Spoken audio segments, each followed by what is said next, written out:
Greetings, fellow Gotham residents. Tiki here. And BlueDragonFive. And we're back to predict the future of Gotham Season 3 of Fox's retelling of the Dark Knight mythology. So join us as we venture into Batman's birthplace. And explore Gotham. Yes, that's right, BlueDragonFive. So we are back. We are at the precipice. It is less than 24 hours away. It is even closer for you, sir, since you're on the East Coast, to getting Gotham Season 3, Episode 1, Dragon. How excited are you? I'm on the edge of my seat. Is that a good or bad edge of your seat? Believe it or not, it's kind of both. Yeah, I think that's going to be kind of a running theme of the podcast, is that we are both anticipating and dreading this season. Now, Dragon, we already did kind of a recap of Season 2. Which, by the way, is now on Netflix. The hype people up for the series, Season 3 now, because it's past midnight, it is now available. Season 2 is available. You gave me a heart attack because for a second I thought somehow our podcast about Season 2 made it onto Netflix. I was like, how'd that happen? Since Tiki, you were just so casual about that. It's like, oh yeah, by the way, Tiki, we're on Netflix now. I'm sorry. Anyway, I'm like, what? Season 2 is now on Netflix if anyone wants to. Okay, I'm sorry. Oh dear. But Dragon, do you know what podcast there won't be any confusion about whether or not you'll like it or not? No communication breakdown like we just had right there. Is it on Netflix? No, but that should be a business venture that Jacob Gulliver and company should look into. It's the Movie Machine Podcast. That's right, folks. It's what happens when you take four funny people and improv a movie based on a random story generator really, really fast. Find out each week on the Movie Machine Podcast. They just recorded episode 29, fresh out of the machine, just today, Sunday, September 18th. Bee Venture. Oh God, not the bees, not the bees. Oh! Bee Venture is a glorious adventure through the national park starring Patrick Warburton, Lauren Lapkus, and maybe, just maybe, some Peter Weller flavor in there too. This week featuring Kyle Decker, Ben Lifson, Jacob Gulliver, and special guest star Ian Nystrom. All right, check it out at hotchocolatemedia.net. Okay, Dragon. So, where do you want to go from here?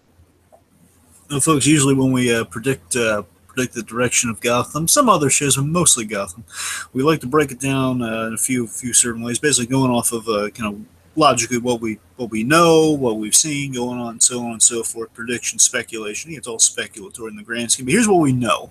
Now, Tiki is not privy to what we know, so there's going to be a lot of his live reactions. I'm privy to some things, but you've definitely kind of kept other things close to your vest and made me, like, deliberately kind of held some information for me. So this is going to be a mixed bag. Just for the most part, he's seen more than he's heard. Exactly.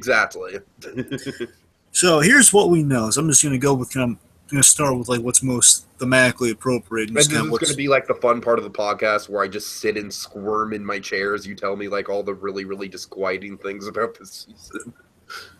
Probably. Okay, let's do it. There may or may not be alcohol in this tea. I'm gonna try to start with like what's most appropriate to what we like first glimpse of the city, because it's called Mad City this season. So let's start with the Mad Hatter. We know is coming this season, hence the Mad City, and he's going to be betrayed. We know exactly the actor too. He's going to be betrayed by Benedict Samuel, who Tiki has some passing familiarity with. Yeah, I mean, he was on The Walking Dead. He wasn't a strong villain on The Walking Dead, kind of a supporting villain. He was okay. I mean, it's definitely not a case where, like, The Punisher, where that guy came off The Walking Dead, and I thought he was perfect for it. But as did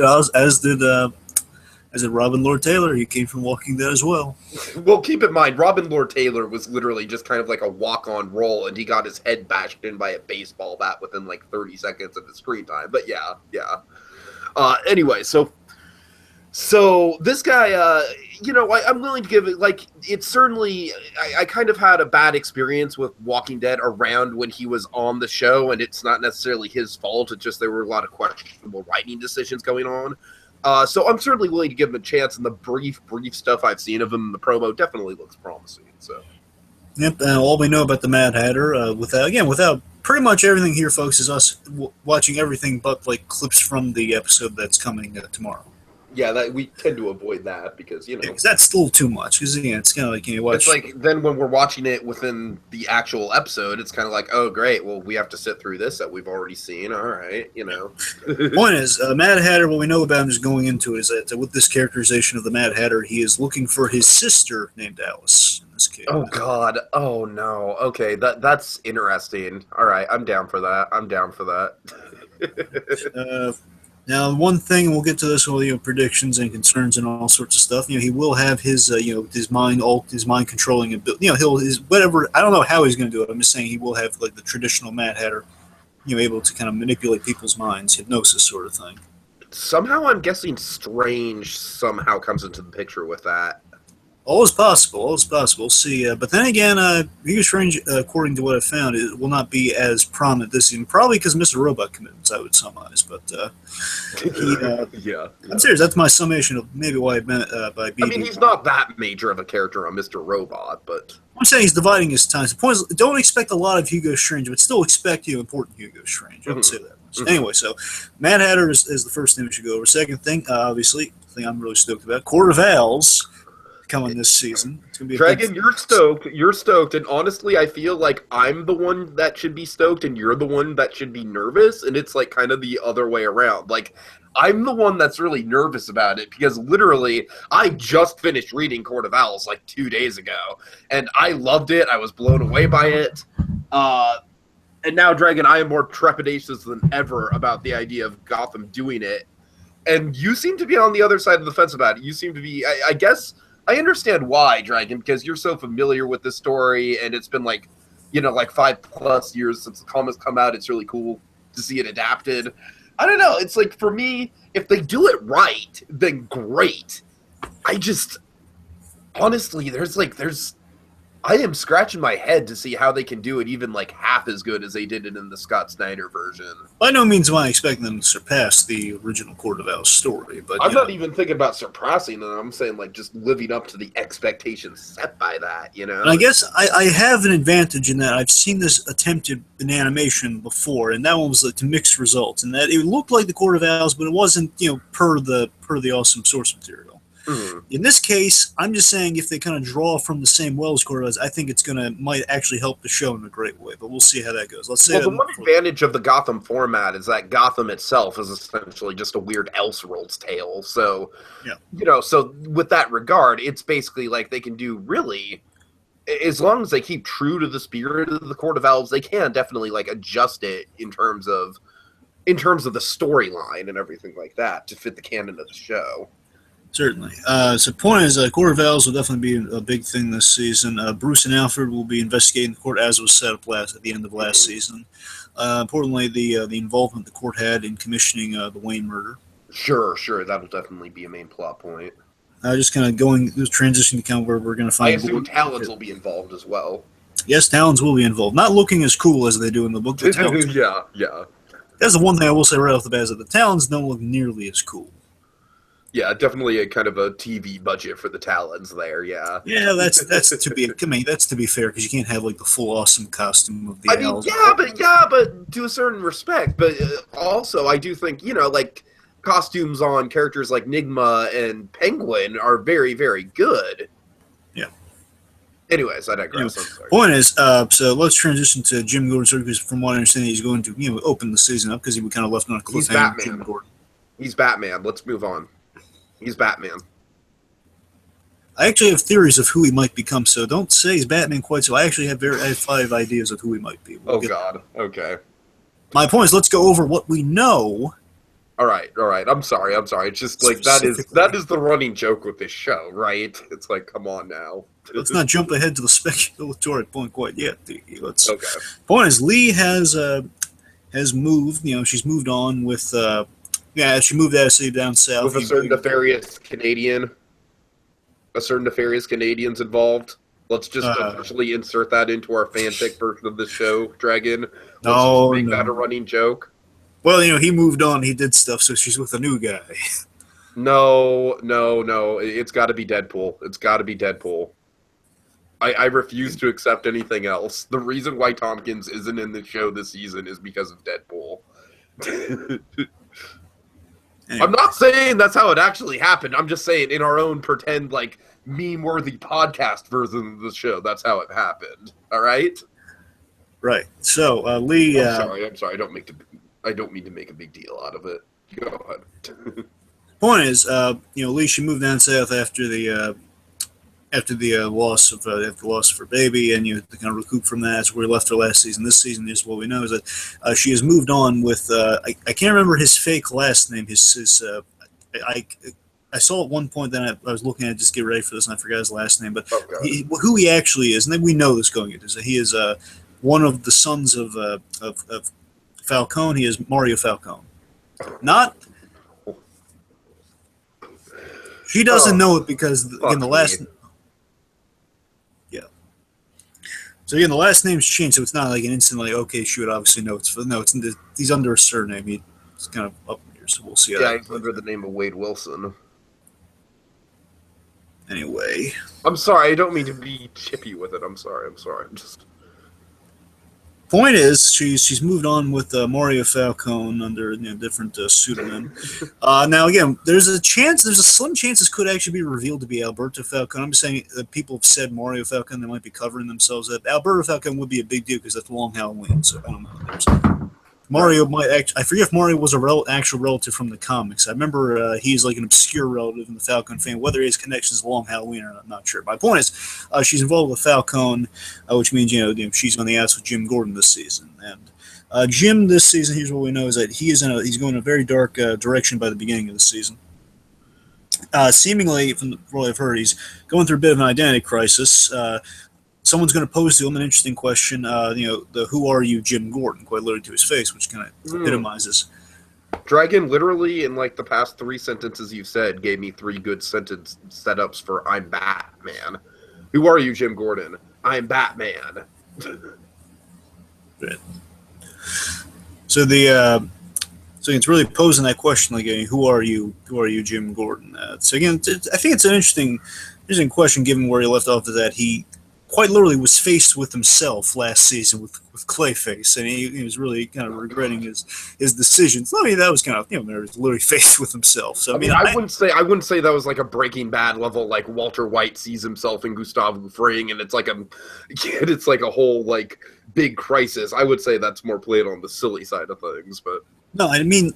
I'm saying I want to give the show credit where credit's due because I said in season 2, I remember when we were talking about it, I said that we didn't really get inside Gordon's head, but reevaluating, I do have to admit it. I'm not saying it's still getting into the level I'd like it to be, but I will say this: by the end, they do kind of visually kind of communicate that in one way, but also, him, having his therapy session with Hugo Strange just communicate.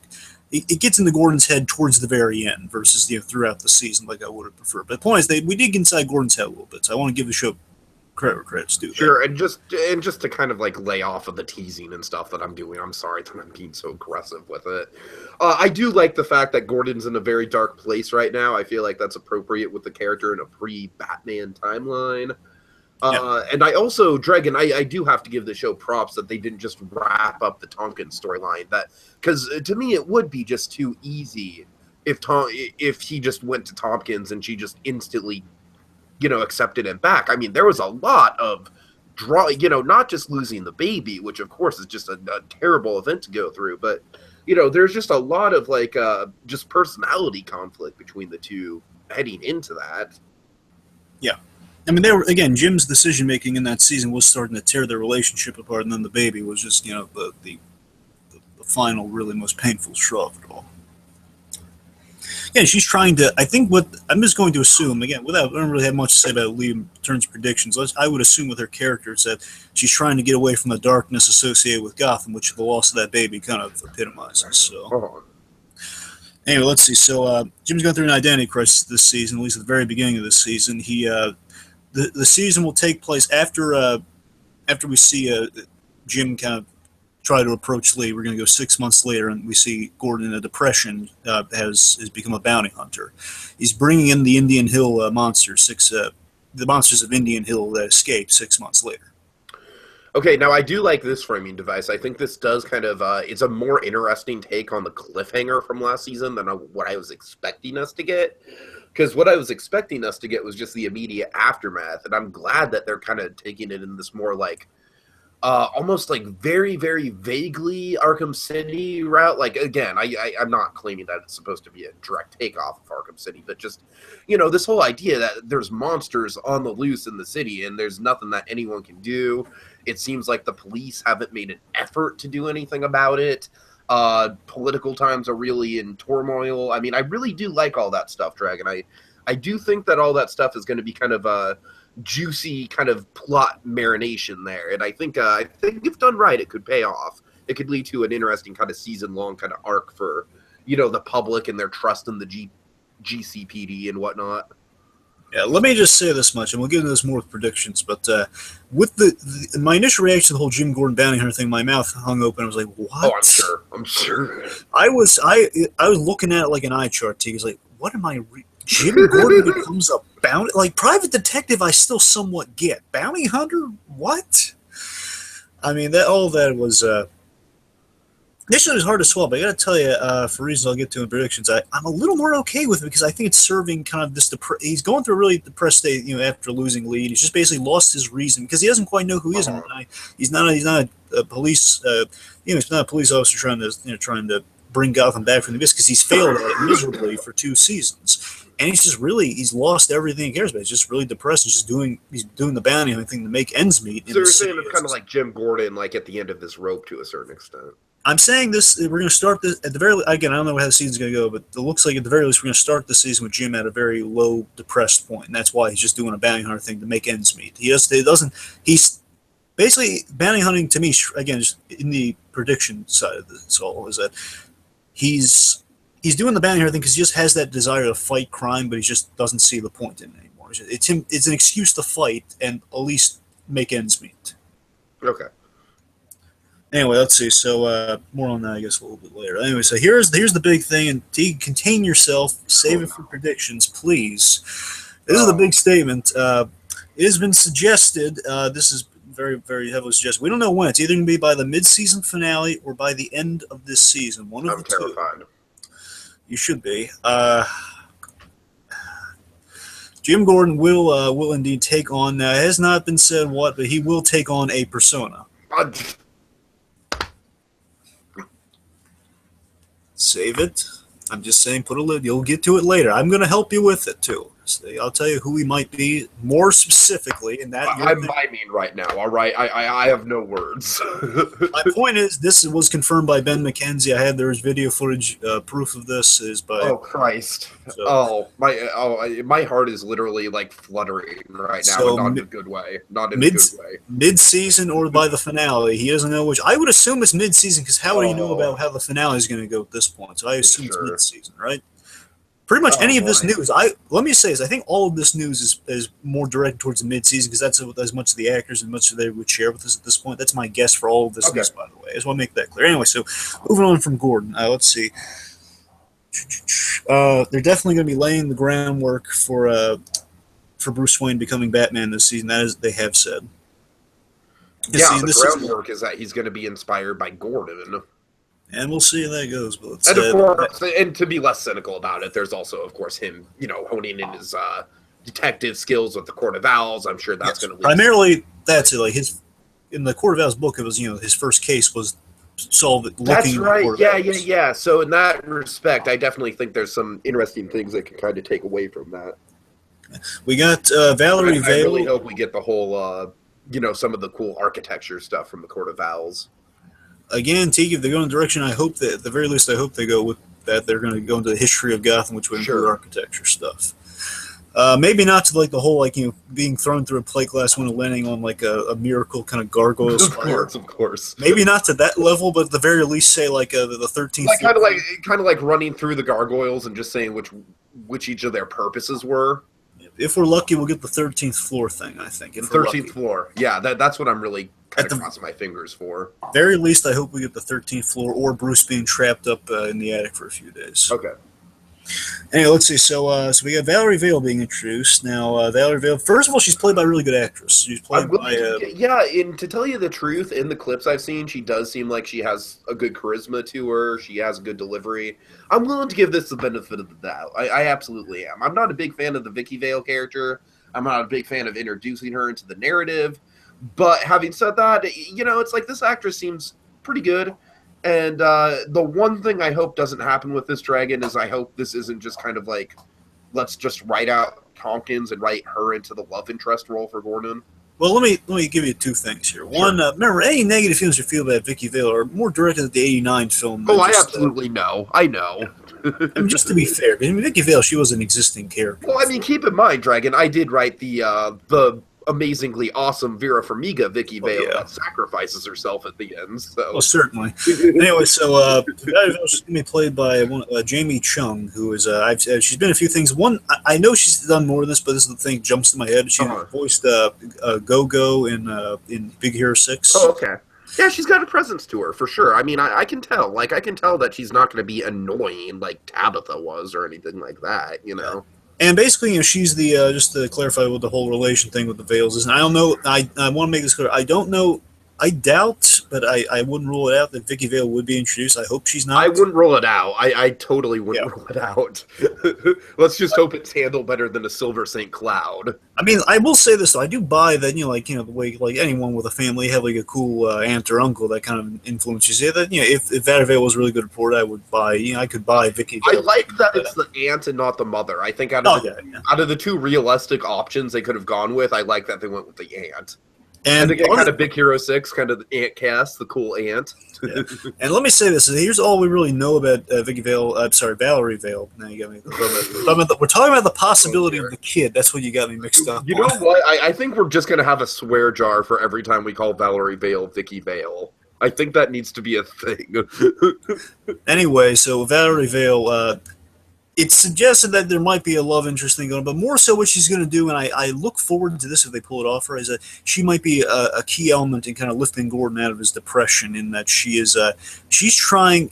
I really what I hope they do is that they tie her into kind of getting Gordon back invested in kind of saving Gotham again, because she's trying to spread the news of all the crazy stuff that's going on in Gotham. That's her main purpose of getting that out there. Like, man, we got monsters running around in Gotham. We got to acknowledge this in the press and everything. We got to get to the bottom of who's behind this. I mean, she actually is very proactive from the sounds of things, which I am looking forward to.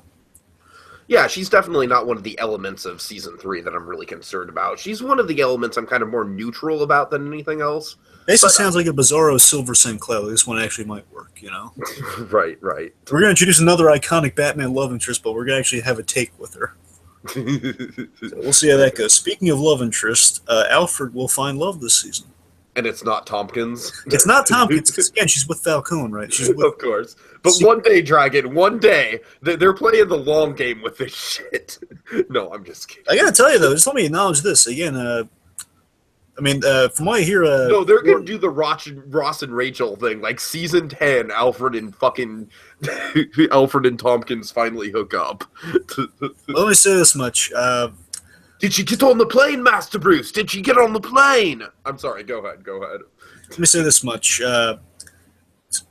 Jim and Lee, from what I hear, they will be working together, because you remember she's like an ME, so she probably they'll be working together, but Jim will be like kind of a frequent guest of the police department. He'll be bringing in the criminals. Remember, he brings in the bounty. And I'm sure there's going to be a lot of jabs of like, "Hey, look who's here, Mister Not a Cop." I'm worried. I'm very worried about that. We'll get to that with concerns and stuff. My point is, they're going to be around each other, and there's always the chance that they're going to get back together, Jim and Leslie. But if they can't don't, have the show without the Gordon and Bullock dynamic either. So let me make that with the GCPD. Again, yeah, Jim will be into the GC. Don't worry, folks. Jim will still frequent the GCP and have his buddy Bullock with him. But my point is, if they sell us right on the Valerie Vale character, I could see myself rooting for a new relationship with Gordon. I could see, because at the end of the day, Gordon's going to be alone. I know that much about the character. He's going to be alone. So I mean, you compare him. It doesn't have to be tied down to one woman precisely. That's a good thing with the characters. And, yeah, but he's already gone through 2 seasons, though. That's kind of my worry. To be fair, Lee lasted for at least 2 seasons. She lasted for a season and a half. I mean, Oh, right. I'm sorry. I'm remembering the Barbara thing. Because I blocked it from my mind, I'm remembering the Barbara Barbara's thing. half a season, Lee's a season and a half, but still, You're right. went through two and two seasons. That's the thing. You're out for a moment. I just blocked. I kid you not. I blocked. No, Barbara you can't block the Barbara stuff out. You can't block that out, Dragon. I know. I was so successful at it for just a moment. Hold on. Let me do my Plinkett. The Barbara Gordon storyline is the most disappointing thing since my son. All right. I apologize, Plinkett. I apologize. Okay, so back on task here, back on target. Alfred will find love this season, and he's going to be raising the question with Alfred. Sounds kind of interesting. Is that he's going to question if he could have a different life outside, getting in the mess with Bruce Wayne. He's going to kind of actually weigh the options if he can have a life outside Gotham, perhaps. Actually have a life outside the whole. We're going to track down the Court of Owls, Alfred. Yeah, we'll see. Hugo Strange will be used sparingly, as I already mentioned. Ivy, okay, buckle up. Okay. So, I'm not sure I'm ready for this. You're not. Okay, so here's the thing. Ivy has been recast this season. Remember, she wasn't the kid beforehand, which, it doesn't sound the end of the world. Recast. Okay. She's been recast, and that's not the end of the world. However, it's not, because the actress was never really that great, ever. Yeah, but here's the thing. The way they're doing it. Is she suddenly, let me guess. Is she suddenly, some hot, 20-something-year-old? Kinda. Oh, God damn it. God damn it. When I said that, I was honestly hoping it wasn't true. I was like, no, they're not. Well, I mean, I don't know if she's... They're just recasting her as another kid. Oh, God. I assume for legality's sake that she is in her early 20s. I assume that much. Jesus Christ. My point is, Ivy will be aged up via monster encounter. So she's going to encounter one of the monsters, and that's going to age her up. Go on. Your head's going to get really sore by the end of this. I just want you to know if you keep doing that. So, that honestly sounds fucking awful. Just honestly. I mean, why? Just I'm sorry. Just go on. Go on. Oh, God. Anyway, so we're going to get...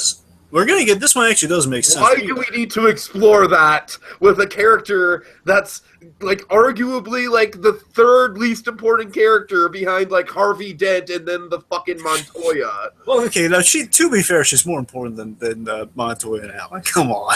Well, that's what I'm saying. You have Montoya and Allen, you have Harvey Dent, and then she's right up there. I'm sorry. Go ahead. I'm peeved now. So we're going to have Solomon Grundy this season, which, given the whole bringing the dead back to life, does make sense. He was a zombie guy. Yeah, I don't mind that. And however, I will say this: that it looks very different than usual. Which I do raise an eyebrow. Well, I mean, I'll give him a pass. Though it's kind of it's a new take. I don't know. Sure. Because Solomon Grundy is usually kind of basically he's a zombie Hulk usually in the comics. Oh. Here he's a really skinny kid with white hair. If you saw that kid in the trailer, that's Solomon. I'm believe 90% certain that's Solomon Grundy. Because Solomon Grundy's white hair. He's a really pale guy. I assume that's what they're. We know he's going to be in this season. Point is, we know Solomon Grundy's coming. I believe that's the kid who's going to be Solomon Grundy, which is really skinny and really unconventional. Point is, I'm down with that. I'm honestly, that sounds fine to me. Yeah, I'm just saying. I mean, I assume that's the kid. I assume that kid just bothers me because she's such a useless character, and why spend so much time on such a complicated? Well, they say she's going to be more important, and I'll tell you, I know why they're aging her. But the next one I'm going to get into. Okay, you know what? If Harvey was more important, that makes sense because he's more important to the overall mythology. But Ivy Pepper is literally. I'm sorry. Can I tell you why? Fucking Ivy Pepper. Why? Okay, so here's why they aged her up. They actually do have. She's going to actually serve a role this season. And importantly, I think the reason they aged her up is for this, because here's the next thing I'm going to confirm. It's pointless. They have a real Poison Ivy now. Is that we're going to have the new club that Barbara and Tabitha are running. Thankfully you don't know this reference. I mean, you're going to at least be able to kind of stomach it more than I could. But we're going to get Gotham City Sirens, the nightclub named after kind of the trio of Barbara Gordon. I'm sorry, not God no. The famous trio, which they're still not emulating, but the famous trio in the comics for Gotham. There was a good book called Gotham City Sirens. It's kind of like a noir piece of three Batman femme fatales teaming up. This is Catwoman, Poison Ivy, and Harley Quinn. Yeah, you see, I don't mind that, because to me that's just kind of Easter egg. It is, and with that though, I think that's why they want to bring Ivy into the fold with these. Now, having said that, I think the whole idea of like Tabitha, Barbara, like just running some sort of like femme fatale night, that all sounds fucking stupid and awful. Well, Other yeah, than yeah. Gilzeem is a part of it, then I have a theory. Save that storyline. Gilzeem's going to save that storyline. That's all I can say. I do have a theory for hope. I'm sorry, just any hope that comes from that storyline is going to be from Gilzeem. Yeah, I do. I will get into that when we get to predictions. I do think Gilzeem actually might have a with via Tabitha. I think it might save that story a little bit. But anyway, point is, Gotham City Sirens, which I summarize is why we need an older kind of Ivy, so she can. I assume she's going to be working alongside these guys. I presume, because again, some connection. Dragon, I can't. I just can't talk about this. All right, just if I start digging into it, just let's move on to the next thing. Well, I got 3 more real quick. Okay, so Barnes is alive and well, which we all knew, which is good. I'm fine with that. I'm actually really glad of that because I like Barnes. I did save the kicker for last, so there's one more before. Jerome will return along with the Jerome cult, which is something we've been hoping for. That's fine. And there's the kicker. Okay, hold on. I want to make sure my camera is locked on me. Yes, it is. All right, I'm going to get as close to the camera as possible, Dragon, so you and the fine audience can see my face, all right? Just my genuine facial reaction. I did save the worst. I saved the most controversial for last. Half of this doesn't sound bad. The one half directly does sound very worrisome. So, again, we're going to say that for concerns. I'm going to prep you as much as I can for this. Okay, so most likely to capitalize on the success of the notoriety of this year. We're going to get Killer Croc, which we saw, and he looks Proto Killer Croc looks pretty cool. I'm amazed that we got the rights to him, and I'm happy for that. Other half, Harley Quinn. Harley Quinn is rumored. I'm totally okay with that, actually. I didn't finish, Dickie. Oh, God. Okay. Harley Quinn introduced and rumored to be a familiar character we've seen before, most likely Babs. What? I'm saying they said it's a character we've seen the character that might become Harley Quinn. I'm down for that. I am down for that. All right, what? That is. You're down for Babs Harley Quinn? Yes, I am, because she already has a past history with Jerome. Jerome's in play this season. They can easily just do it that way. They can easily just have that dynamic. We already saw Barbara kind of be Jerome's Harley Quinn. She already kind of did an audition for it. Yeah, I know. That's the thing. I was worried how you're going to react because I'm kind of in the same boat. I'm actually excited about it because you know me, Dragon. Like when it comes to Barbara is one of those fascinating. Like, all right, let's just see how far off the deep end they can possibly take this character. And fuck it, man. If they're just gonna go balls to the walls and make her like the iconic Batman character right now. Like, I'm talking like Harley Quinn is like more fucking famous than the Joker right now. You know what I mean? It's like, have like the most iconic Batman character outside of like the main players that have been there since the beginning. It's a risk, but just as someone who really like I said, this is an Elseworlds thing. This is like, I don't know. There's no real stake to it, and they could always do Harleen Quinzel as well. You know what I mean? They could always have a Harleen Quinzel character just because Barbara kind of does some Harley Quinn stuff. I don't know. I'm more on the optimistic side of it, but like I said, mostly because like Barbara sounds very train wrecky as Harley Quinn. Well, let me given my past history with Babs. Oh boy. Look, I'm going to save it for predictions. All right? I'm somewhat open to the idea purely because of that Jerome stuff we got at the beginning of the season. Purely because of that. Yeah, that's why I think it's totally fine. Yeah, I thought you were going to drop some huge like Silver St. Cloud and Babs are teaming up or something like. I thought you were going to drop a Silver St. Cloud bomb on me. I'll just get to my theories on what the Harley Quinn Babs thing might be when we get to Babs. So we'll just move on to the next segment. The next segment is what we've seen. So here's what we've seen. What Tiki is wait. Do you want to go over the episode titles? Right. Thank you. Please lead us to the episode titles. Okay. So these are actually some really cool titles. Actually, Episode 1 is Better to Reign in Hell. I think that's got something to do with the whole idea that the monsters that have escaped the bus have been on the loose for so long. Probably maybe either a Fish Mooney quote or a Penguin quote, I'm guessing. Yeah, I presume it's going to be about Penguin versus Fish, and that they're trying to vie for control of Gotham, and that like better to reign over this place than like again who's going to control the city of monsters. Okay, episode 2 is Burn Witch. Do we know anything about Firefly? Is Firefly coming back at all? We saw there was a burnt corpse in the trailer, so based on that, I assume that's the Firefly's doing. That's all we know. Okay, so I mean, this is like a very basic like burn fire thing, but Firefly might play a part in this. Either way, might be interesting. Like perhaps a Salem witch trial sort of slant to this, perhaps. Possibly. But again, Firefly would be my guess for that one. Mm-hmm. Okay, episode 3, Miscarriage of Justice. I want to say that's going to be a Lee one, perhaps. Yeah, I mean, I hate to say it because I almost think if it is like very Lee-centric, that's almost a little like distasteful because of her current circumstances. I don't know. I'm like slightly uncomfortable with that. That's just us going with the obvious name. Bear in mind, it's us going with the obvious name. Miscarriage of justice is an actual term that has existed, before that. I mean, I'm just saying that. And it could very much lead into this whole like people looking into the GCPD and their inactiveness, and so yeah, for sure.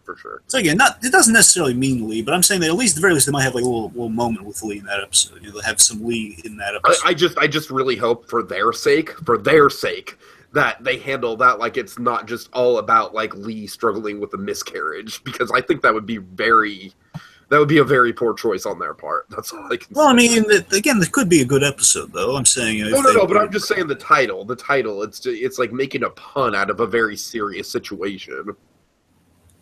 All right, anyway, so what do we got next? I actually really like this title. Episode 4, Look Into My Eyes. Look Into My Eyes. All I can think of is Indiana Jones. Is the Indiana Jones ride at Disneyland. Look into my eyes. Your path now leads to the gates of doom. Yeah, I mean... Perhaps Jerome? No, I'm thinking it's either Mad Hatter or Fish Mooney. Well, Mad Hatter, I'm pretty sure episode 6 is going to be the Mad Hatter's big introduction. Really? Yeah, because it's pretty blatant. Episode 5 is... It's not announced yet, so there's just a blank spot there. Just really quick, any theories about Look Into My Eyes? Who that could, like... Strange, perhaps? Again, Strange... Tiki, don't expect a lot of Strange this season. I think he's going to be used strategically. I would assume all the Strange stuff is going to tie into the Court of Owls. That's my guess going into this. Okay, what about the Court of Owls itself? Could that be a court quote? Look into my eyes. Well, given the fact that the mask they're going with the series really highlights the eyes, there's a chance of that. You might be on something there. Might be. All right, Dragon. Like I said, episode 5 is just kind of blank right now. We don't know, but episode 6, this is where I'm thinking the Mad Hatter might come into play. Is Follow the White Rabbit. If for all we know, episode 5 could be Mad Hatter, then it's Follow the White Rabbit. Well, yeah, sure. Yeah, like with Mr. Freeze. Mr. Freeze and then Dead Man Feels No Cold. That's how it went with that. So it could be... Well, I mean, anyway, yeah, definitely... But obviously, we know by episode 6, obviously, Mad Hatter is going to be in it. Again, remember, at the very least... I do hope that it's a slow build-up, though. I hope Mad Hatter's not introduced, like, right away, because there's definitely a few... I mean, there's a lot of stuff we have to kind of cover just in terms of the storyline, like the post-season 2 stuff. You know what I mean? So I hope Mad Hatter... I hope they kind of take the Netflix approach with it, where they slowly build him up, and then he gets kind of the big... introduction in I tell you one thing, I suspect if the Court of Owls isn't doing the eye thing, it's going to be Mad Hatter. It's going to be like a hypnosis trick of like, look into my eyes. That's okay. Anyway, so anything else? That's all we got so far. 6 out of probably 11 so far. For the first half, yeah. I'm saying it's usually like 10 or 11 per half. Right, so, I mean, right. Well, it makes sense. 11, to split in half, so... Yeah, I'm saying like the first season got them to 10, then 2 did 11. Right. It's kind of weird. Anyway, so let's go with what we've seen. Here's what we've seen. Okay, we see Nigma is in Arkham, giving Penguin a pep talk to go after Fish. Uh, you know, is Strange in Arkham too? Strange is he's in a kind of a clear glass cell. I presume Arkham, but he might, I don't know, like a high security. It's either high security or it's Arkham. Because for me, it's like if he's going to be interacting with anyone, I'm guessing he's going to be interacting with Riddler. To tell you Well, the truth. again, it depends. Like how I assume, even if he's in Arkham, he's gonna be in a high security cell, like all those plastic kind of Hannibal Lecter like walls. I don't know. Sure, sure. Point is, he might be. He's probably in Arkham because he created the mad scientist. He's a mad scientist. He created all the monsters. Arkham to me is kind of like a mystery point to the series right now because and also like what about Mr. Freeze? What's the status on Freeze? Is he We have no news on Mr. Freeze. I have a theory on what they could do with Mr. Freeze, but we have not seen any hide nor heard anything about it. Okay, and then of course there's always like the good old fashioned season 1 guys that are just kind of waiting in the wings, like and I and also all that. again I have ideas for them if they. We'll get to that. Like what we'd like to see. So we'll get to some ideas of like if we did bring back some of our familiar guys. Otherwise, there might be. What I'm trying to say though is I don't really know what they're going to do with Arkham because Arkham Strange was such a prominent thing with Arkham, and I kind of struggle to see Arkham being a prominent location in the show without Strange there, kind of as the overtaker of it. Yeah, well, we know one thing. I know I did. There was like something about Valerie Vale, and it was mentioned like Gordon. There's some newspaper or something where it's saying that Arkham's looking. It's mentioned by Valerie Vale. I'm sorry, while he's reading newspapers, that Arkham's looking for a new head of security or like a new head guy. Because again, Hugo Strange was, he was arrested. He was an inmate himself now, so they got to find a new guy to run Arkham Asylum. That's all. Maybe. Oh, wait a minute. Maybe they find Jeremiah Arkham. That could be. I'd be down for that. But yeah, maybe they finally. Well, of course, he's the guy who found the asylum, so probably bring him into the fold now. Right. Anyway, so the point is, out of the trailer, I really love the most recent trailer they did that has like this song playing, "Impossible Dream," which is sung by Andy Williams, really done really well. And I gotta tell you, that trailer, out of all of them, hyped me up the most for the season. Beyond my own comprehension, like man, I don't know why this trailer really doing it for me. It's actually getting me excited for the season. It does a good job laying a lot of stuff out. It edits together like the fish versus penguin kind of political dynamic going on, which I think is going to be a focal point. Yep, and let me just say, a lot of my speculation is going to be directed at I think Nigma and Penguin are still going to be good friends. Like, and Penguin's going to be visiting Nigma and Arkham. I think so too, and that's going to be wonderful. Can't wait to see that dynamic continue. That was probably one of the most inspired things about season 2 was the Penguin and Riddler dynamic. Yep, we got Fish building a gang of monsters. Mm-hmm. Yeah, we got very skinny Solomon Grundy, if that kid with the white hair Solomon Grundy. I assume right. I assume is the case because white hair. It looks, I don't know. Makes sense. We have Gordon versus Proto Croc, which looks pretty. I love the design of the Proto Croc. I'm down with Croc, man. I'm down with Croc. I got nothing. I'm saying I'm just for the longest time we didn't know if they had the rights to Croc, which apparently they do. So I assume that Croc's not going to be like a major like season-long arc or anything. I assume he might be like at the most like a 2-parter, but he might be like the new Amygdala. Like we had Amygdala last season, we might have Croc this season.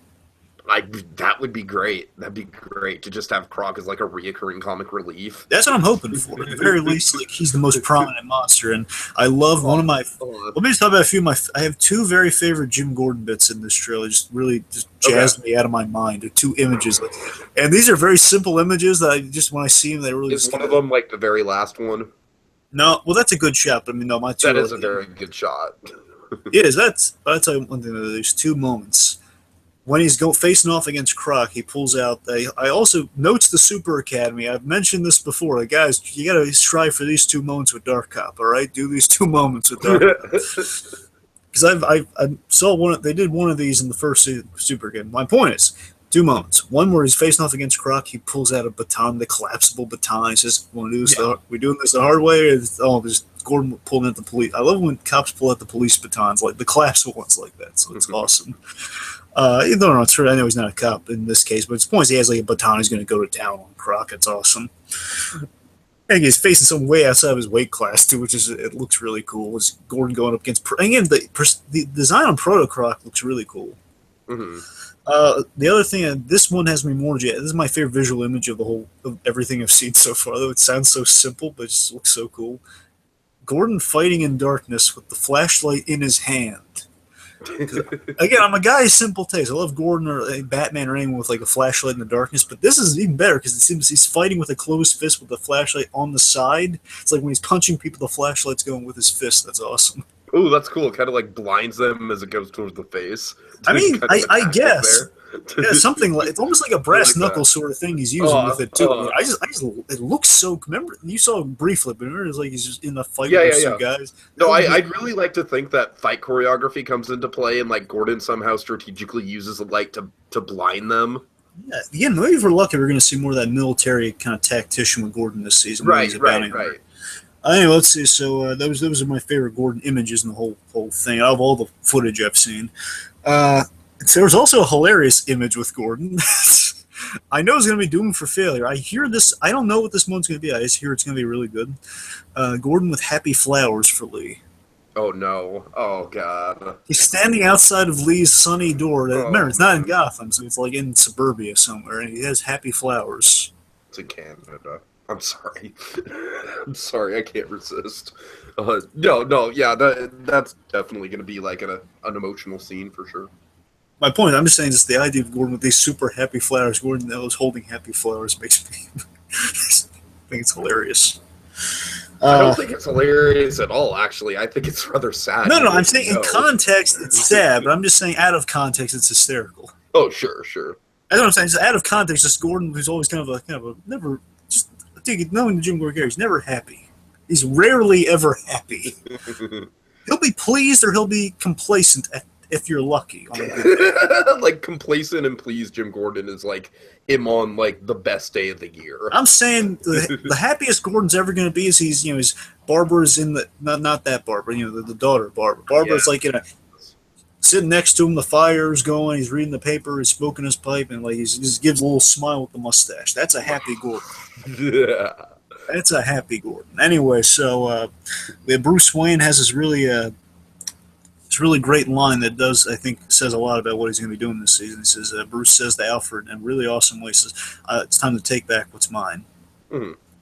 Which implies, Wayne Enterprises is going to take back his parents' company, which I assume will invoke a response from the Court of Owls. Yeah, like I said, that is definitely the element of the season that I'm more skeptical about, just because I'm just so, like, the comic is so fresh in my head, so I'm just like, don't fuck it up.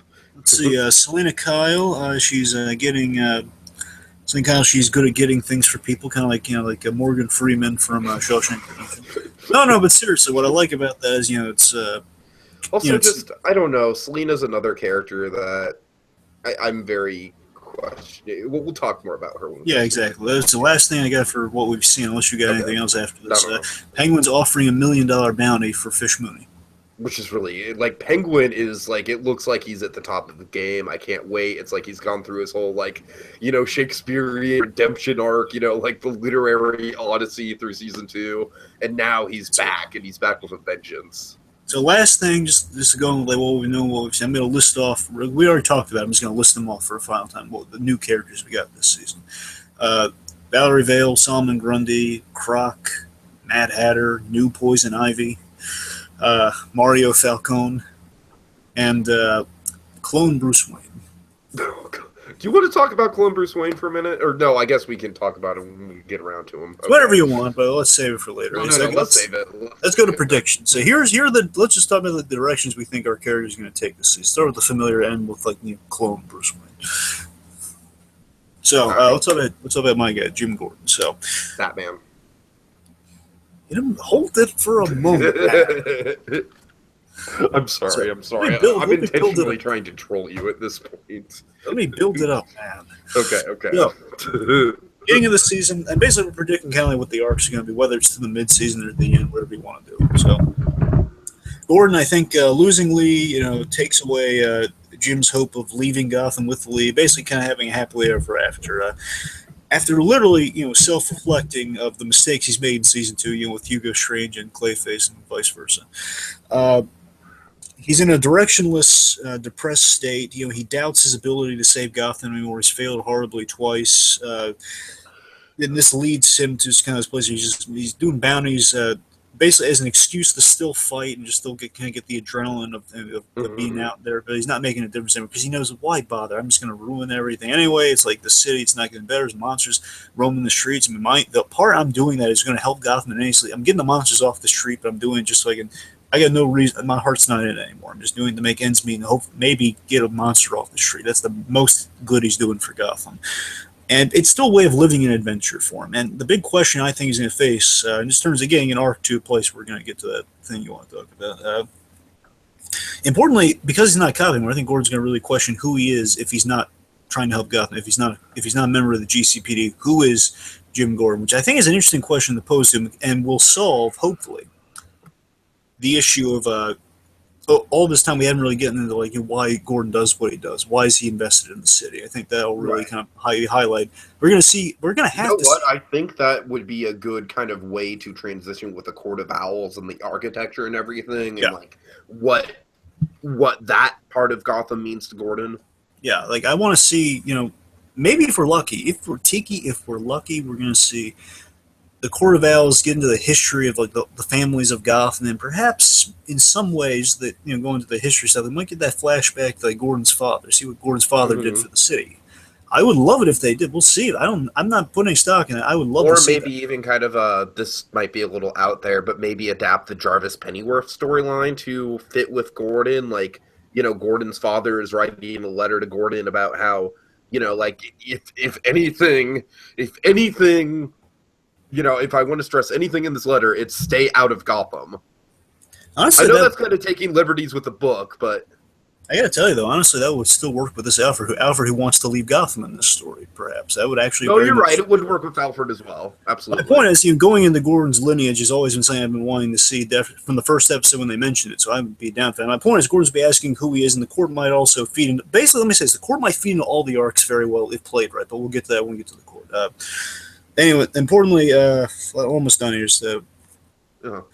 I think his arc's going to be with that question being posed at the beginning of the season. Who is he if he's not a cop? He's just a directionless bounty hunter, not much of a life there. His arc is going to be reinvigorating himself, with hope to help the city. That's going to be his arc of getting from that hopeless place to realizing what he sees in Gotham to being going through proactive means to help the city, which most likely will lead to, given the news we have, to vigilantism.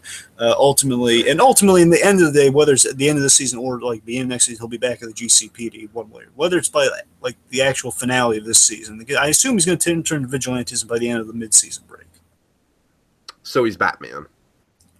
or other vigilante characters. Yes, which there are possibilities. Let's acknowledge there are possibilities. All right. Dragon, I literally have nothing else to say about Gordon except the Batman thing. Would you like me to go through the theories, or you want to save that for what we'd like to see? Let's save that. Because I have the possibilities to run through with you. Anyway, so let's talk about Bruce, because he's the other kind of titular character we got going on. Well, like I said, I think with Bruce, it's definitely. I think there's a lot of stuff we can kind of glean from the Court of Owls, and if they're going to adapt the flashback stuff from the Court of Owls, I'm going to be very curious about that. Because this is essentially kind of it's been a couple, timeline-wise, it's been a couple years since the Wayne murders at this point, I'd assume, within Gotham. About he was aged in real time, so the Bruce is 16 in the show here, so he's 14 in season 1, 15. So yeah, a couple years. 3 years. Well, 2 months and 6 months. Sorry, I mean 2 years and 6 months. Yeah, okay, so 2.5 years. Okay. So like I said, that's not in the immediate aftermath of the Wayne murders, but it's a comic, so it's an adaptation. You can take some liberties with it. I really, Dragon, there's so much stuff here that I want to see from the Court of Owls with, I want to see him getting stuck in the attic. I think that'd be a great storyline. I want to see him kind of discovering the architecture of the city. I want to see him kind of researching the Court of Owls and maybe at first thinking that, wouldn't it be great if throughout the, although, Dragon, I'm sorry, I got to tell you, I hate that we already saw Bruce directly interacting with the court, because it would be great to get that arc of Bruce looking into the court, not finding anything at first. Well, remember, he hasn't interacted with them yet. We see it in the trailer. We see. Well, I'm saying that again. We're going to build to that, though. He's going to investigate him. He hasn't, Yeah, but still, I feel like putting that in the trailer, that eventually they will meet, is I mean, don't get me wrong. It's not like it. I'm just saying it was jumping the gun a little bit. I'm sorry, but point is, I think there's a lot of potential. Like the ideas are. I'm so glad you made me read Court of Owls before this, Dragon, because I think this is going to benefit me in the long run greatly. And it also, keep in mind, might disappoint the hell out of me if they don't do it right. So, what's your take? Well, here's what I think they're going to do with Bruce. I think he's getting to the bottom of who told Strange to have the Waynes killed, Sure. which will lead to kind of the traditional Batman methods, the dual identity thing being put in place. Again, I'm convinced here's the plot line of at the very least, the first half of the season. He's going to be doing the classic stuff, lock picking. He's going to be dual identities, and with the dual identity, he's going to basically, he's going to bail. He's going to fix the company, and fixing the company, it's going to be a trap to get the lure of the court out, so he can actually find him. Right. Which again, kind of that does tie back into Bruce Wayne's present day arc within Court of Owls, where he's not so much trying to fix the company; he's trying to fix the city. Yeah. But it's still kind of very much following, and like he wants to pay honor to Thomas and Martha. So. Yeah, basically, it's gonna be he's gonna be fixing his parents' company to get intentionally to get it, and I would love to see if it's. I hope it's intentionally and potentially to get a response from the Court of Owls. So because he can't seem to find the Court of Owls, he probably goes to Hugo Strange, asks him if he can set up how does he find Strange? Won't tell him to protect Bruce probably. And I do hope, like I said, I do hope that we get that maybe in the first 3 episodes or so, episode 1, episode 2, he gets locked in the attic. Episode 3, he doesn't find anything. Episode 4, he's doubting himself about the court, if the court even really exists or not, and then kind of builds from there. You know what I mean?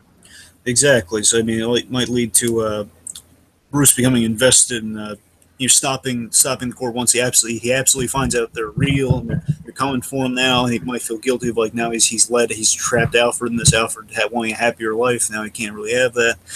He's going to be, after his encounter with the courthouse, whatever leads us to that, again, hopefully, we get the iconic moments in the book, hopefully. 2 moments in particular. I know one you're super jazzed about. You might be super jazzed about. Again, the attic scene would be great to have. I think they could adapt that into a standalone bottle episode. It'd be fantastic. That would be great, and that would be a great way of him I'm going to pitch you a great episode here. I don't think they dedicate all of this if we had an episode purely with the Bruce Wayne stuff. Mm-hmm. But if Bruce Wayne get locked into an attic while he's trying to find the court, and then he basically in his mind we'd have flashes of him basically figuring out what his parents' connection to the court was. Okay. Basically, the episode will show Thomas and Martha Wayne alive and actually doing stuff, and it would be that would be our flash. I gotcha.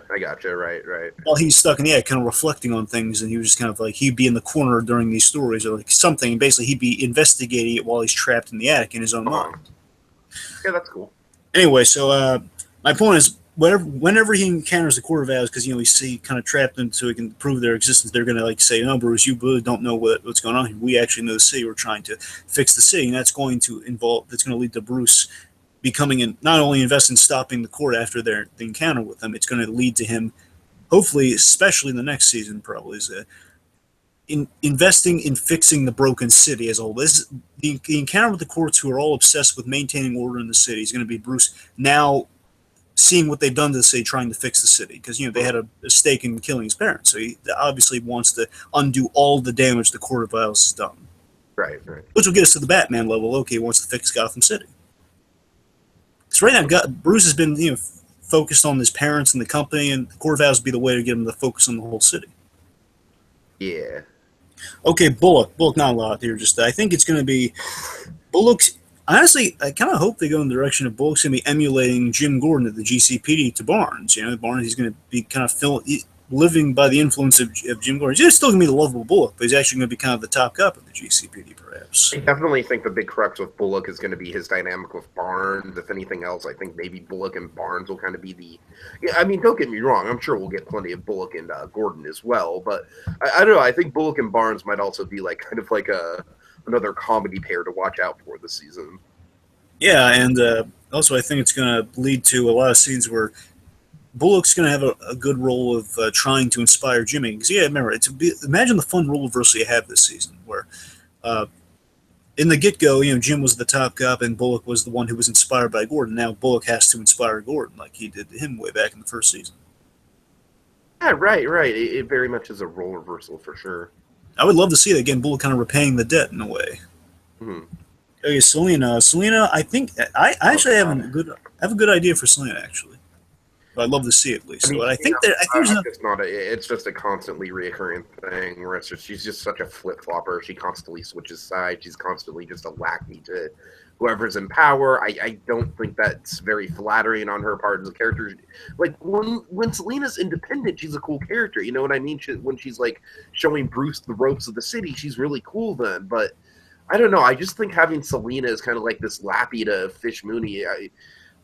This lackey to Fish Mooney, I should say. It's just not a good look for her, man. I don't like her seen in that position again. I'll tell you two things, Tiggy. Now it's a little more mixed than I initially thought because I found out about the whole Selena Kyle. At some point in the season, she's gonna be helping Fish Mooney. So, well, yeah, and like I said, that's the big red flag for me. Well, before I found that out, though, here's what I think. I still think there's at some point she's going to get out of Fish Mooney's thumb. Then she'll be in her own. Oh, I'm sure she will, but I'm just saying it annoys me that she got out of under Penguin's thumb very quickly too. But it just annoys me that it keeps happening. Well, here's my theory: what they're going to do with her when she's independent at some point in the season. Here's what I think they're going to do. I think because of that kind of Shawshank-ish thing where she gets things for people in Gotham. Here's what I think they're doing with it. I think this would be great. If she had an arc similar to the Penguin in season 1, if she's building her name as a thief, as someone who can she can steal various things. Okay, I get you. Which would be a good development because she was a very shitty thief in season 1. They kind of emphasize that. Yeah, and I think perhaps once she develops some clout in Gotham, now she's kind of developing her piece of the city, so to speak. I think at some point she'll be help Bruce against the Court of Owls at some point, and probably I would anticipate her. I'm not saying this is going to be a good. Oh, I could totally see her being kind of someone who knows her way around the city and kind of knows like the secret passageways and stuff, and that could lead into some of the world building. Yeah, that could be good. Ooh, okay. Other thing, this one thing is it could be iffy. All that's the good side of it. The iffy part, I would predict that she's going to tangle with the Sirens, which again, oh god. I'm gonna. By the way, I hate that I have to call them the Sirens now. I am so glad that Gilzine is in the mix there. Otherwise, that would be like the most dreaded plot line I've ever seen on Gotham. Well, remember, he's not. We have no idea what Gilzine's going to be doing this season. We know he's with the Penguin in a bunch of scenes, so we don't know if he's going to be tied into the Okay, yeah, that's very true. Gilzine actually seems like he's definitely kind of stepping up to the plate a lot more, so I don't think he's going to have time to just kind of play around with this shit. I have a decent theory on Gilzine. Let's work our way down. So let's see. Let's go to Alfred next. So Alfred, again, we already can pretty much talk to Alfred. Alfred, I think the court may trigger a falling out between Bruce and Alfred. Do you think we're going to get any of the moments in Court of Owls, like the list or anything like that with Alfred? Well, let me think here. Just trying to think of how they would pull that off. Okay, so if they're going to do that, Tiki, it's going to probably be in the second half, and I don't think they know that much. Sure. Yeah, but if they did that, it'd be on the second half. It'd be like we have Selena, we got Bruce, we got Gordon, we got Bullock. It would be saving certain targets. I'm just trying to think of what targets we would have. It'd probably be new characters and no-name characters. Like ones we're not familiar with. Just they're important. We gotta save them. Oh god. I'm sure Penguin would be a target though. Like Penguin would definitely be one of the people target, like he was in the book. So it could be interesting, Tiki. I wouldn't rule that complete, but I'd say that one's a reaching one. We're gonna see how far what they do with this whole persona thing with Jim Gordon before we see any of that. So let's see. My whole thing with Alfred and the walking out and everything, I just hope it's handled better than it was in Dark Knight Rises. Yeah, but I think it would make a lot more sense in what the circumstances they have set up here. Is that okay? Alfred is kind of thinking about a life outside of all this craziness, and the Court of Owls will definitely put a lot of strain on Bruce and Alfred. Given you saw with a taste of that story. Oh yeah. Did the Bruce. Imagine what that's doing Alfred. We know Alfred's going to go up against a Talon this season. That's the other thing I should mention, that we know Alfred's going to face off against a Talon, which you can imagine the damage that's going to cause. Mm-hmm. So with that, I think that's going to be kind of a fun show of I told you not to investigate these guys. Look what's happened. I'm out of here. No more. I'm fed up. Yeah, I can see that. I think there'd be a reasons for Alfred walking out if they did. Again, he might see a better life for himself, and then I think his conscience is going to kick in and it'll save Bruce in the end. So we'll see.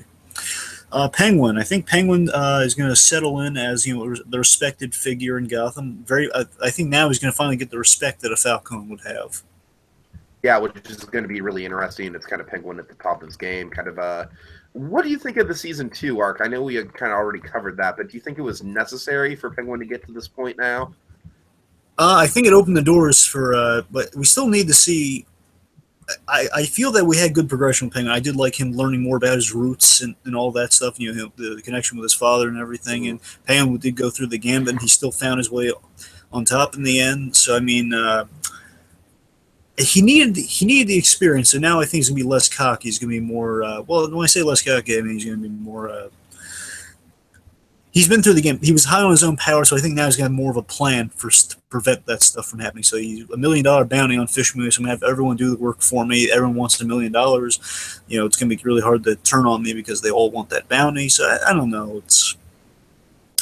The point is, I did like Penguin's arc in season, as was obvious because you have all the college stuff. So I hope it continues to connect to this season. Let me say that much. That's my just one prediction on Penguin. Run for mayor, perhaps.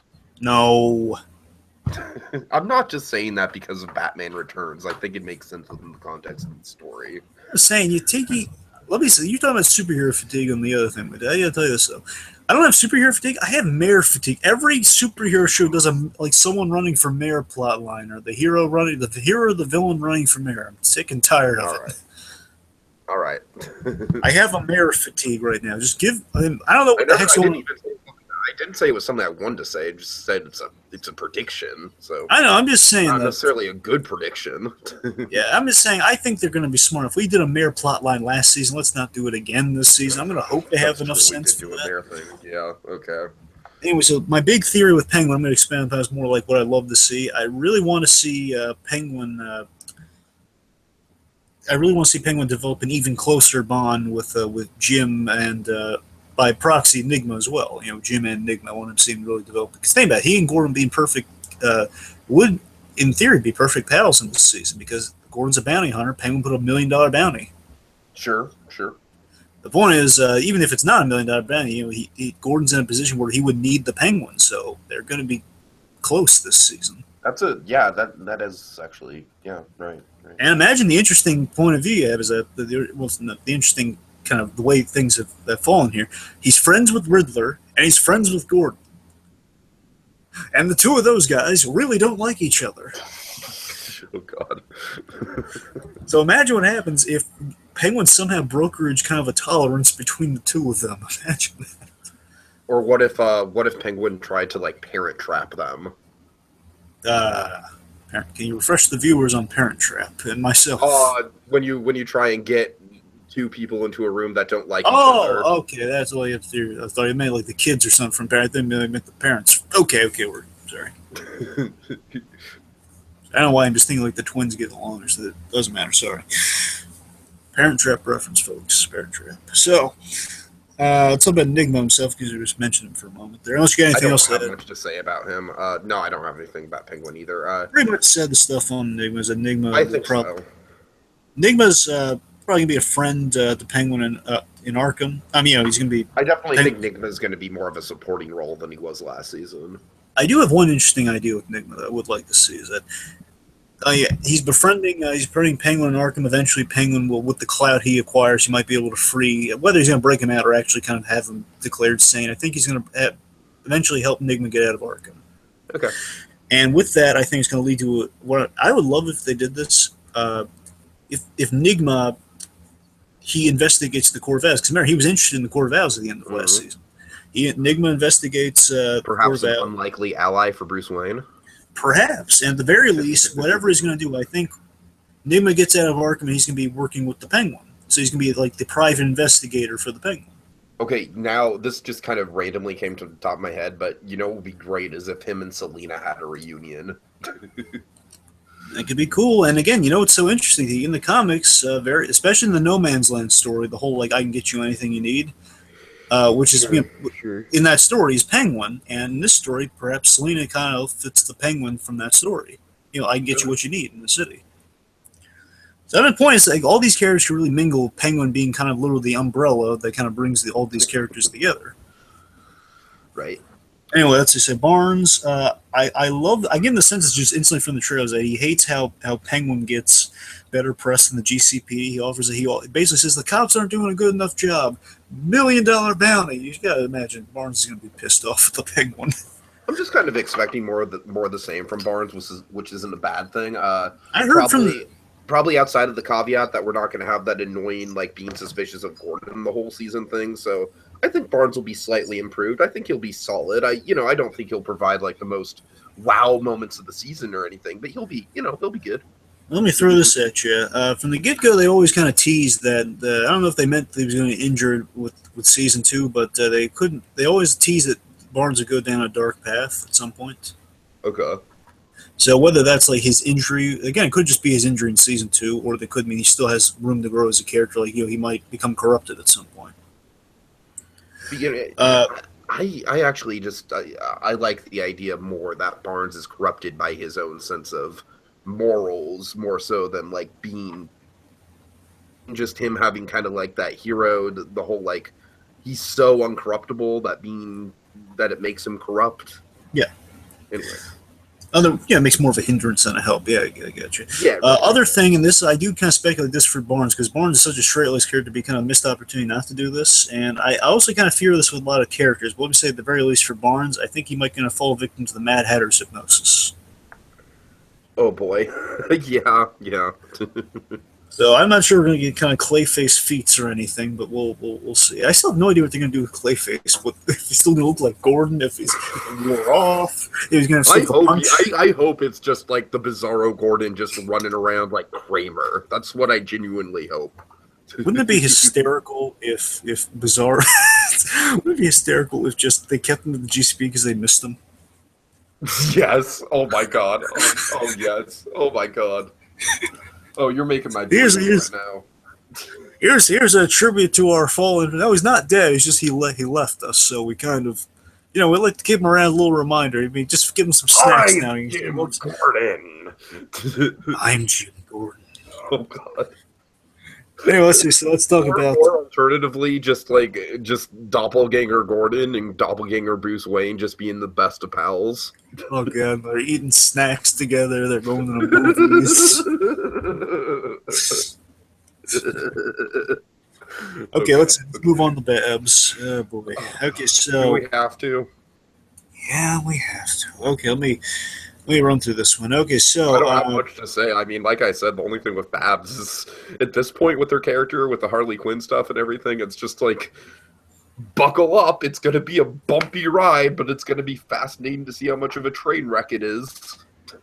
Well, here's you're happy with the train. Here's what I'm predicting. Given the Harley thing, I've accepted the train wreck. All right, I've taken lengths to find enjoyment out of the train wreck.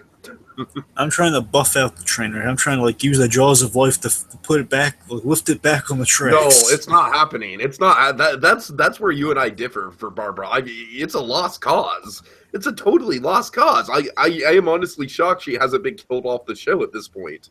So I am also amazed by that. But anyway, so with that in mind, it's just for me, it's where else can they go with it? She's such a lost cause that I feel like it gives the writers a sense of exciting freedom for the character in a certain way. Well, look, let me go through my stuff on Babs. She's like the Trump of Gotham. She's like the Trump of Gotham. She's so bad that she can just do whatever she wants and no one's going to be shocked by it. So I think at the end of the mid-season, I think she's gonna follow Jerome. She'll be one of the cult members, and that's one. It's gonna get us that. Oh, absolutely. First and foremost, that's going to get us to that proto Harley phase of she's back to being kind of the Jerome sidekick there. Which again, she worked well at the beginning of the season as proto Harley in many ways. So, I mean, oddly enough, yeah, that's why.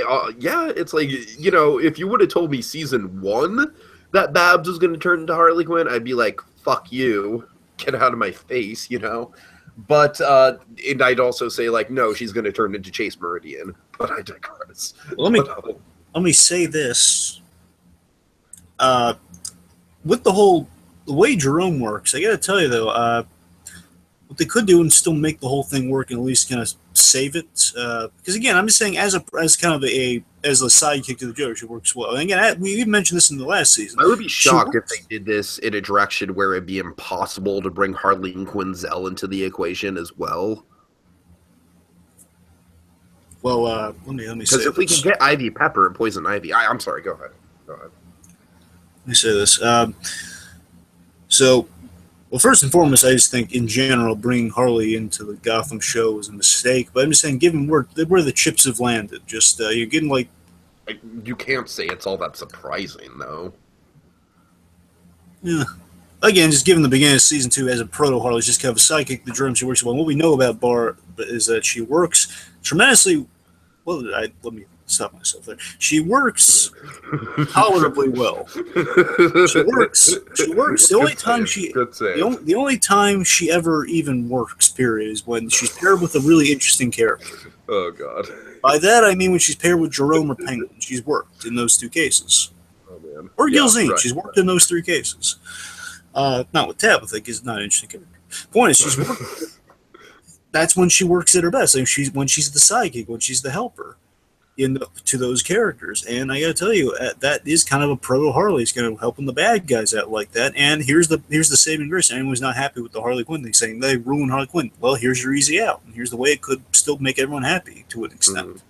And again, I mean, that is a way to kind of fix the problem of like this is nowhere near as that is not Barbara Keene at all.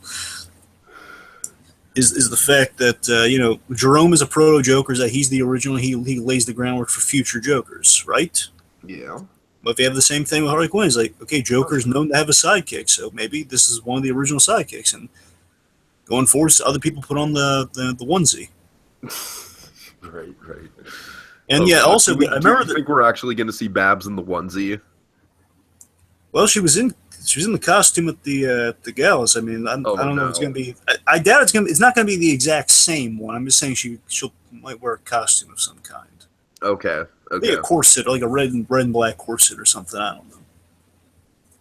Yeah, I was saying the Harley Quinn is. Anyway, my point is, with what was it? Harley. Right. There was a in the Death of the Family Store. There's a really creepy line from one of the tie-ins for Harley Quinn, where it's mentioned that Joker's had a whole bunch of Harley Quinns. It was like a really one-off thing. So it wasn't Scott Snyder's doing. I'm just saying it was like a writer on the side suggested the idea that Joker's had other Harley Quinns that have died horribly. That sounds more like a Grant Morrison thing. It does, but still, the idea of maybe this not being the definitive Harley Quinn, being the inciting incident for why Joker would turn other people into Harley Quinn, which would be a creepy idea. Of course. Or other people aspiring to be Harley Quinn, which now is such a huge fan base. The point is, Harley Quinn might not be as terrible an idea as you might think instinctually. So I'm going to give it a chance, because it's the only way that we're spending way too much time on Babs, frankly. The way that Babs seems to work. So Tabitha, she has a dynamic. She might have a good dynamic with Butch as a crime boss, and that might be a way of saving the Sirens thing if just Butch checks in now and again. That's about the only way I'm going to see, like, if they essentially just make Butch like a reoccurring sitcom character for the Sirens. Speaking of Butch, let's go to him. Butch, I think, will be a prominent boss in alliance with Penguin. He's realizing, okay, Penguin's a dominant power, I'm a dominant power on the other side, let's just work together. But I think Butch is going to end up, because now he's ascended to a place of, he's a dominant crime boss in Gotham, as we knew he was going from the first season. Mm-hmm. I think he's going to be fighting a mob war with Mario Falcone. Do you think he's going to be engaged, directly aligned with the Penguin? Like those two are directly working together? I wouldn't be surprised if he was smart enough to use the Penguin as an asset. Mm-hmm. So I mean, it's probably my point is Gilzine's going to be leading the mob war, and Penguin's probably going to be involved in that, which also might lead to Victor Zsasz and stuff. So we'll see. Sure. Fish, I think Fish is very simply, and also Fish might get involved in this mob war as well. Point is, Fish. She's definitely getting involved in war for sure. Fish is probably going to be. Fish is going to try to. Fish is trying to take back the Chain City with the monsters. And again, this might fit into the core values, might strengthen the story in that she's making her claim for the city. She's trying to take over the city. Mm-hmm. And this may be used by...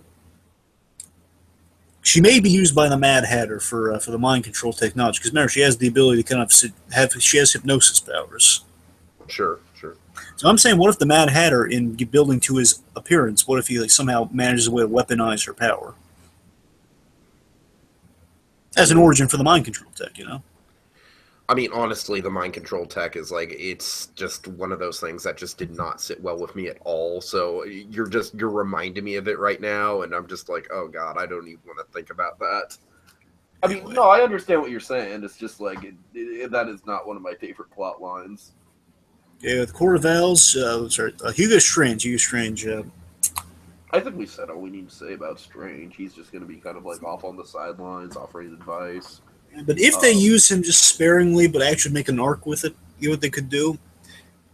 They could do the best. One of the great things in the Court of Owls book is that he's going to be like Alan Wayne. He'll be sympathetic, and that he's going to be so paranoid, and he's going to be the paranoid exposition to Bruce Wayne about the Court of Owls of like they're watching. He might actually even say the nursery rhyme, which would be awesome to hear BD Wong say that. Oh my god, yes. Out of anyone on the show, BD Wong has to do that nursery rhyme. Oh my god, that's great. But seriously, wouldn't that be cool if like he represents kind of like I just remember he was terrified being arrested at the end of season 2, so he knows the Court of Owls is coming from. My only hope is that they do not kill Hugo Strange this season. He actually might die this season. I'm really worried for that. I really don't want that to happen. I think this season needs to be him just kind of like sitting out to lead to bigger things down the road. Well, my point is Hugo Strange is I hope that in keeping him alive, it might be Bruce saves Hugo Strange, and it's an arc. It's a subtle arc. It might be an arc of redemption for Hugo Strange by helping Bruce Wayne stop the Court of Owls. Sure.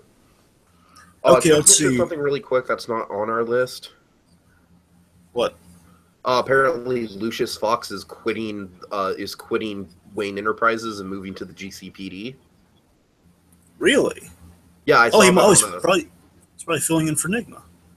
Right, yeah, and I saw that there was just a quick little like Lucius Fox 30-second promo, and he's just kind of talking about like he left Wayne Enterprises because it was obviously corrupt. He knew it was corrupt, and he's way more comfortable at the GCPD. He knows who he's like. You should check it out. He's like, it's a pretty good trailer. He's like, or a promo. He's like, even though the GCPD can get a little rough and tumble, you know who you can and can't trust in the GCPD. So yeah, and like you said, I definitely think he'll be probably in the Nigma role for sure. Okay, that could be cool. Lucius and Bullock would be a good pairing. Yes, they would. They've already had some fun scenes together. Let's see, Court of Owls in the whole. I think they're gonna architecture, and more architecture. I think seriously. Here's what I'm looking forward to with Court of Owls. I'm not even joking. I want so much of the architecture stuff. That's the main thing I'm looking forward to. Well, through the Court of Owls, and this I think would be a great benefit to the series. Again, the Court of Owls could be the saving grace of the series if it's done right. If it's done right, as you saw in that book. My point is, what I really want the Court of Owls to explore, Tiki, is to find out through the Court of Owls, whether it's an awesome flashback like we got last season, which would be great. I want to find out how Gotham got in such bad shape, which I surmise is all the Court of Owls doing over centuries of time. They're the reason Gotham's so corrupt and so such bad shape, and why they commissioned the Waynes to be killed. And here's my theory: so the Court of Owls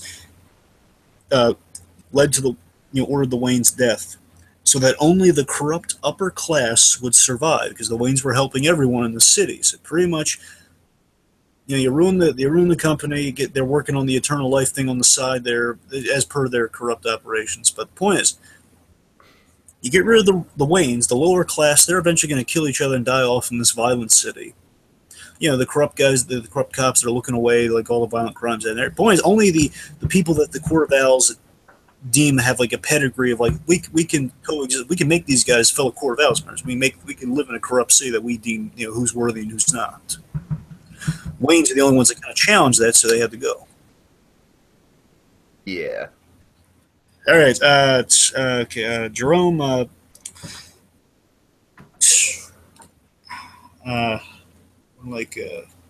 think Jerome's going to be introduced. Pretty much said all we need to say with Jerome with Harley. Yeah, Jerome could be like a big wrench in the thread. Like Assault and Arc, he'd be like a wrench in there. And I'm kind of thinking that maybe he'll be something where we hear that he's around and we see hints that he's around, but maybe he doesn't show up until like around the mid-season finale. Yeah, like around whatever finale he's gonna be a part of, like mid-season or finale. I think it's when he's gonna show up too. By the way, so he's gonna be by the very end. That's gonna awaken kind of the hero in Jim and Bruce. Like they're gonna come to their senses of like, we need to save the city here. Okay, Doppelganger Bruce. Yeah, I mean, I think they could either just have a lot of fun with it and just go in a really absurd direction with it, or alternatively, Court of Owls spoilers, everyone. Court of Owls spoilers. They could make him Thomas Wayne Jr. they could. They could. I know one thing. I know we're gonna follow his stories. He actually might have a compelling story. And what I hope well, God it involves Clayface Gordon. Just now that that idea is in my head, I'd just be disappointed if they don't go with that. okay, but seriously, here's how they could really make the story work. If they said we're going to follow Doppelganger Bruce at some point in this season, and what would be great to see is like if we actually saw like what Thomas Wayne Jr. Felt in that book, like he's from the other side of the mirror, he's jealous of Bruce Wayne, he's seeing he's like, what if he's kind of falling in love with the city in a way? Like he's walking the streets, he's getting to know the city in a way Bruce still hasn't, and he's resenting Bruce Wayne. Kind of leads to kind of an altercation between the two of them. Yeah, I mean, that's a good idea, Dragon, for sure. And how great would this be? Let me pitch you one scene. He goes like this Bruce Wayne might actually have the fighting capabilities. So actually he walk down a dark alley and he'll take out the guys. You know, this is like a Bruce Wayne can actually fight. Mm-hmm. No, just the one thing, like I said, it's just, for me, I like that you're getting creative with the doppelganger stuff. That's good on you. I've been sick for 3 days, so I don't really have the mental willpower to get creative with it. Like I said, it's like, to me, it's either one of two things. They're either going to treat it as the Thomas Wayne Jr. reveal and play it seriously, or just the whole idea of having a Bruce Wayne doppelganger running around is just going to be, like, comically ridiculous. Okay, real quick, what we'd like to see. As crazy as it sounds, the Gordon arc sounds interesting if done right. I do not endorse that. I'm sorry. Well, I mean the arc of the bounty hunter stuff, most like for the most. I'm just saying the bounty hunters start. It might if it's Batman, not. It's fucking Batman. I'm sorry. I can't get.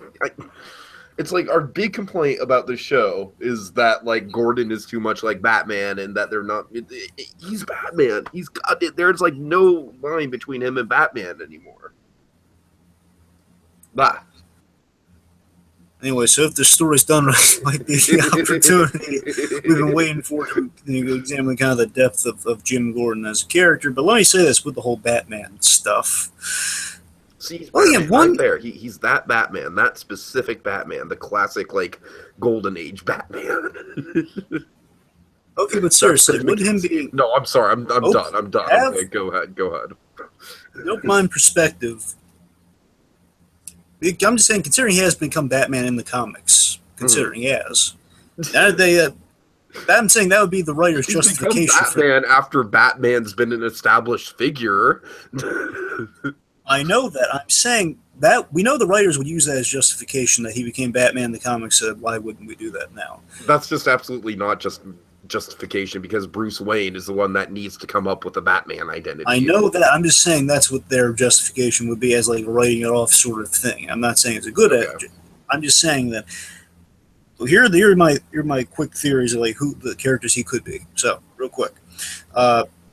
Ranking from like most likely to least likely to most likely. He could be Jim Gordon's vigilantism could this new persona he's going to be taking on could be Red Hood, making the Red Hood gang work for. Think about it. He could take the Red Hood identity, make it good, and Jerome becomes fixated with this. So perhaps he's not associated with a gang. He's just kind of taking on the persona of the Red Hood. Yes, taking on the persona of the Red Hood, but for good. I'd be into that. Okay. And maybe Jerome gets a little inspired by this, or a little obsessed with this, perhaps. Maybe, if they want to do the Red Hood angle with Joker, with Jerome as well. Right. If they did. So that's an idea. He could, because the talons look so trimmed down, he could actually take the talon. Remember, talon's just a domino mask with knives in all black. That's what the talons are. Do you think he could just get wrapped up in the talons of the Court of Owls without even knowing it? Well, again, I think if he gets invested again in helping the GCPD, he might learn the history of the Court of Owls, which could lead him to. Or alternatively, even maybe go undercover as a Talon. I don't think it works like that, but well, again, it depends how closely. No, but the point is, though, he could take after the when I don't know when the Court of Owls would be defeated, but or at the very least, he might take the guise of a town, but for the purposes of good. Let me just throw this idea out here in terms of what I'd like to see.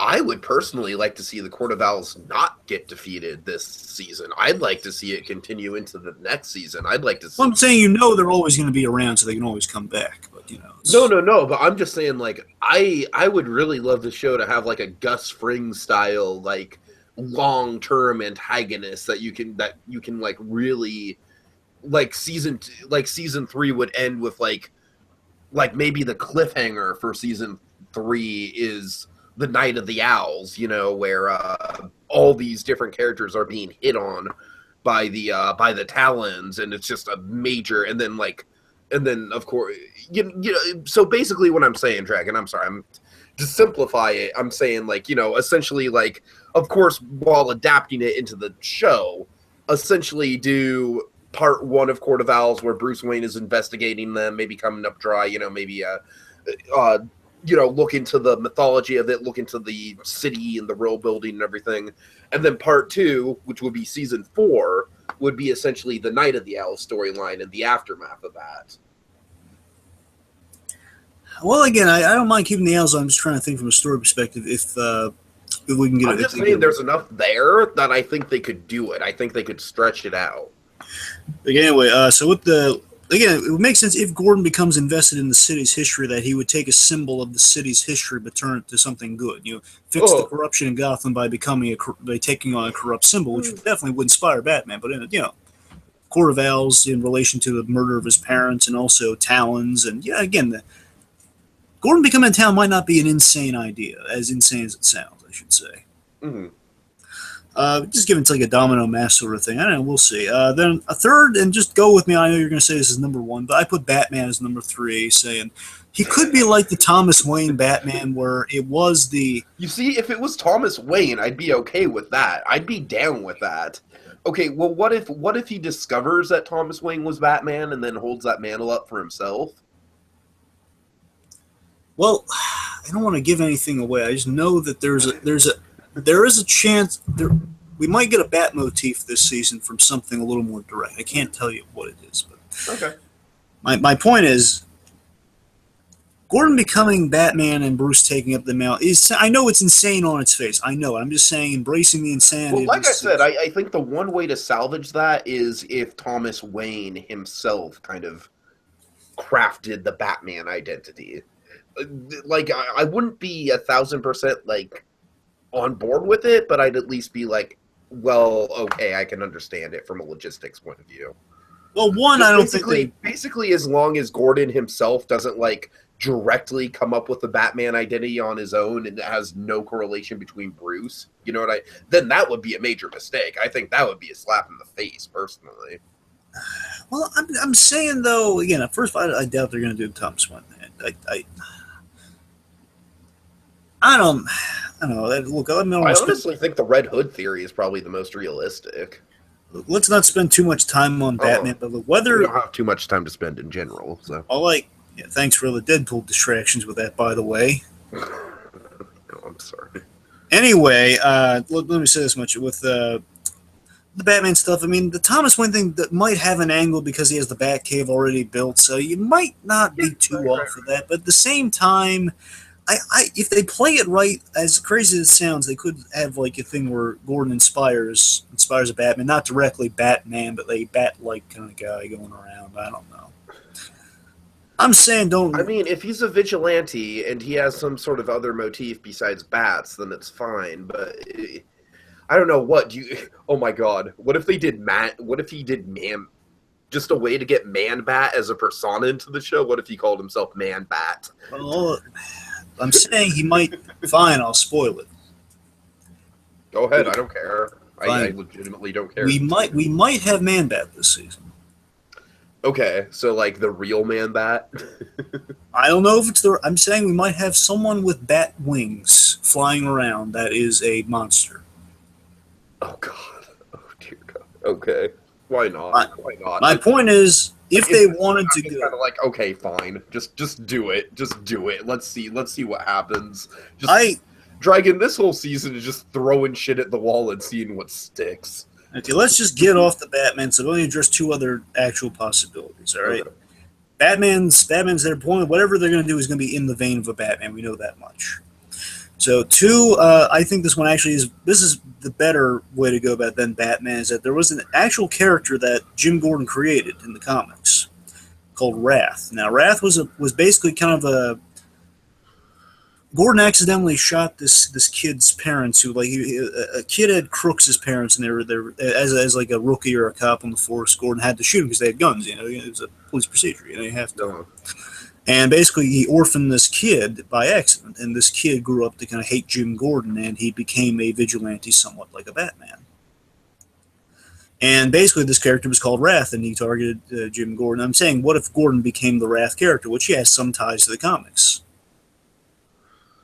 I don't know enough about the character to really say for sure, but it sounds. I'm just saying it's the closest you can get to being Batman without being Batman. That's what I'm saying. Is that I think that would make.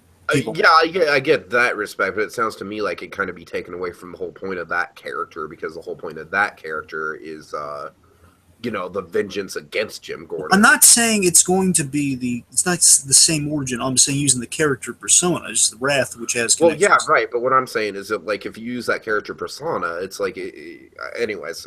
I'm saying that was they had different origins on this guy. So my point is a character called Wrath that is close to Batman. Anyway, so last was a ski mask, which is pretty straightforward. Gordon a ski mask. Oh, I think we're going to see that episode 1.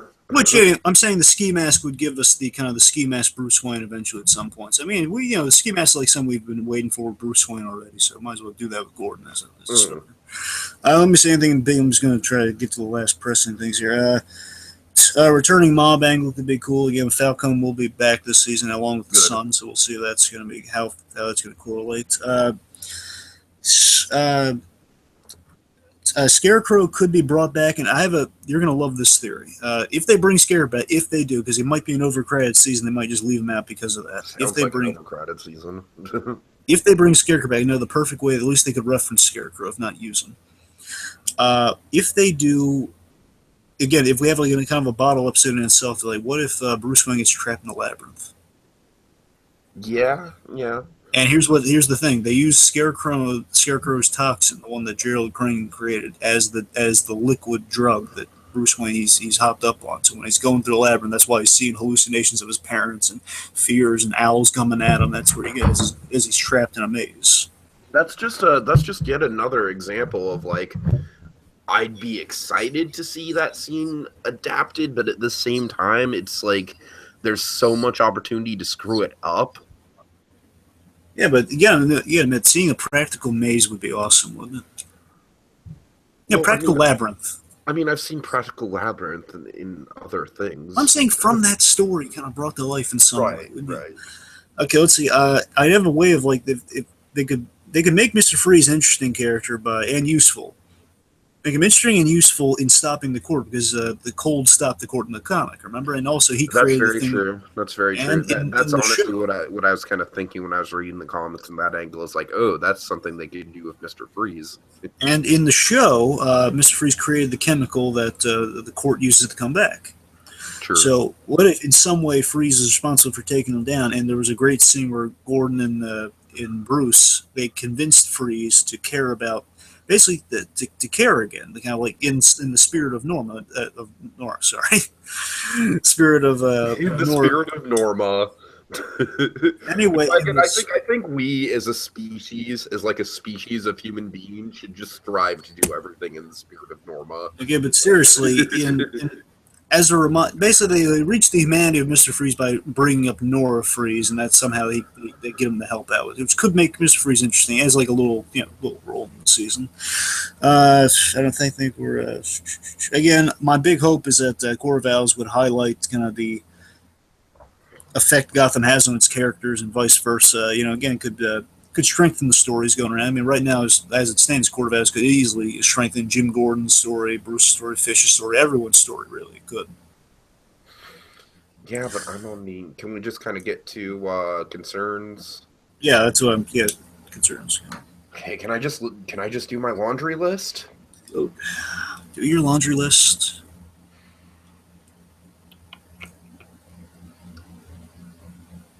I can't even speak about the whole Ivy Pepper and Poison Ivy thing. It just that boggles my mind, and I can't imagine that going in a good direction. Uh, like we said, I am very skeptical about this whole, like Babs and Tabitha and fucking Poison Ivy forming a nightclub or whatever the fuck they're doing. But if Gilzeem comes in, then that's like the one thing that's going to save that arc. Just Fish Mooney in general, there's a lot of wonky stuff up in the air with Fish Mooney. Oh god, okay. Like, I mean, those are probably my major three, but and also Dragon. Like I said, I'm sorry if I'm repeating myself, but I'm excited for the Court of Owls, but at the same time, I am very trepidatious about how they might fuck it up at the same time. So those are really kind of my big four things: is like the potential to fuck up the Court of Owls, and then really kind of like the usual suspects when it comes to the show, like Fish Mooney being questionable, like the Tabitha and Babs of it all, but yeah, really above everything else, I just think like this Ivy Pepper nonsense is just I hope it's like a one and done, like do it in one episode and never see it again sort of thing. All right, my laundry list real quick. I don't want the Hatter to use hypnosis. I don't want the Mad Hatter to use hypnosis to get characters into their character arcs or personas they eventually adopt. I don't want that just be like an easy catch-all. That'd be awful. I don't. I want them to tread carefully with Babs. Keep her simple and paired with actually good characters. Tread carefully with Babs. At the beginning with Jerome, that was about it. Okay, fine, fair enough, and that's the closest thing we got to Harley Quinn. So we can hope. I hope Tetch is more misguided than villainous at the start. Kind of like Mr. Freeze. I wanted to kind of see a progression. He starts out like he wants to find his sister, and then he kind of turns. He gets an ego from it. I don't know. Yeah. I hope Barnes doesn't whine about Jim constantly. Oh god, I think we're past that. But yeah, if it is like that, then that is going to be a major problem. I don't want Hugo Strange to get killed by Talons. Just the idea. I'm going to be sad if that happens, but that's a serious concern we do have, though. He could be killed. Remember, the court specifically mentioned the Talons. It sounds even more likely. Remember, the Talons, the Court of Owls is not happy with Hugo Strange. All the monsters got out. Right. Okay, last thing, my fear. Here's my fear. It all boils down to one thing. I fear that this season, my greatest fear for this season is if things go horribly wrong, all logic will disappear and the... I'm serious here. Don't just laugh. Seriously, the worst case scenario is it's just like out of all the other madness that we've had to endure this show. I fear that all logic will disappear and the damage will be irreparable. That's my worst fear. Is that the damage, whatever they do this season, will be just beyond repair. Okay, let me ask you this: could you see a scenario where the show fucks up so badly that you just legitimately wouldn't want to return to do recaps for season 4? Well, I mean, they have to. Honestly, they have the really... Tiki, we're going to see what they do with this whole Persona thing with Jim Gordon. That's all I'll say. Because for me, my attitude about it. It's like, if it goes in a train wreck direction, then hey, train wreck TV is really fun to podcast about. All I can tell you is it really kind of hinges on what they do with this whole Persona thing with Jim Gordon. That's what it really hinges on. If they make it, if they kind of turn him into something completely different, and if he's no longer what I recognize, I'm gonna have to question what I'm doing. A lot of life choices. Okay, so just with this show, not in general. I know. Okay, so direction of season 3. So let me just say this much about it real quick. I hope the plan. I hope the plan with the series as a whole will be as a progression. Because look at it this way, kind of a sort of a Bates Motel sort of way here. If you look at let's assume there's a 5-year plan. Let's just assume.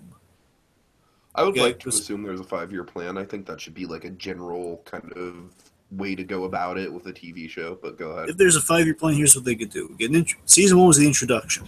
Of course. Season 2 was the evolution / transition, whatever you want to call that. And that's them kind of, the characters are changing, they're going different directions, it's building. Season 3 is kind of supposed to be kind of our low points, like all the madness and in the darkest hour for our characters. That's when things just Gotham's just kind of devolved into its worst. We're in the middle. We're in the middle of it all. Middle, like the Literally second. everything you said could be taken in two different ways. Like Gotham is enveloped in madness, like the city's enveloped in madness, the show's enveloped in madness. Season 4, oddly enough, I mean, I know I said this with Bates Motel, but as well as, I mean, even with Arrow, it kind of fits the same mold, oddly enough. Again, Season 3 was not, well, it was trouble. Season 4. Season 4 could be the healing / kind of the return to the recognizable. In the Bates Motel comparison, Season 4 is like where we're getting to the recognizable, of like, okay, we're really kind of getting to where the final stage is going to be. Mm-hmm. And Season 5 would be just kind of the realization that, man, we are really in need for a Batman. Sure. That'd be just kind of everything's in line so far. We're back on track. We're in kind of like everything, but basically everything but that one last element is clicking here. Yeah. So that's kind of my assumption for the direction of 3. I mean, just really quick with the direction of the show in general. Dragon, I think the show started out like we had a lot of hope that it would go into a lot of the architecture and real building of Gotham, and I feel like Season 1 was a major disappointment when it came to that. Like, they hardly ever got into any of that in Season 1. Outside of, like, the developing of, like, the mob families and stuff like that, which really doesn't have to do with building the cities. It's more building the culture. But Season 2, I felt, was an improvement because we got locations like the Merc and, you know, the ladies' hideout and stuff like that. So my general hope for Season 3 is that it's going to really come full circle and really deliver us what we've been hoping for from the show all along, which is just like an all-encompassing, like, almost like the best-case scenario for the show. And granted, I know that there's no fucking chance in hell that the show could ever measure up to this, but just in a hypothetical, like, perfect dreamland, Dragon, I think the best-case scenario for the show would essentially be, like, it is The Wire, but where The Wire is Baltimore, Gotham is Gotham City. So I know we're never going to measure up to that. I know, but if the show could somehow like kind of do like the formula of The Wire, you know, where it's like very slowly building up this place, building up this environment, and then by the end of the series, the environment itself is like the main character of the whole show. I mean, that's really just kind of the whole, like, Gotham, especially, like, when you take into the context Gotham as the name of the show itself and stuff like that. That's more where I'm kind of wanting to go with this, Dragon. I'm, like, for me personally, I'd kind of like to see it rely less on, like, the villain of the season or the villain of the week or whatever. More towards kind of, like, those overarching arcs, you know, the Penguin stuff, the Gordon stuff. And I really just want to see the end game of the show really kind of turn into having the city itself be a major, like, you look at the city and you see a character just as much as you look at Penguin and you see a character. And that's it. That's basically my statement. So we're in like kind of the hopes territory then, right?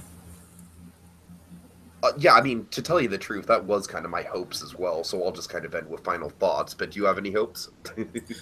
Yes. My hopes are one that the Court of Owls, the court strengthens the city in relation to not just the city itself as become more interesting as a character and all stuff. Again, the architecture, adding the history and like the meaning of this, and then importantly, strengthen the city with other characters.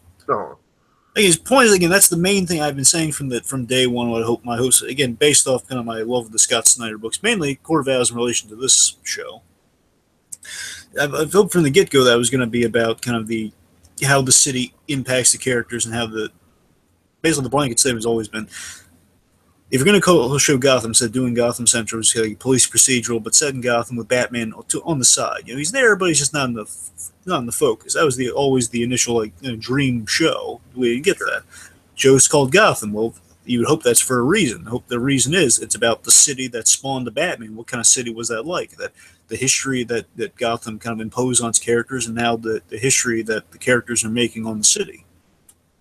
It's always what I hope it is, and I think if anyone's going to kind of get us back to that model we had hints of in season 1, it's going to be Court of Owls. I hope the season provides room for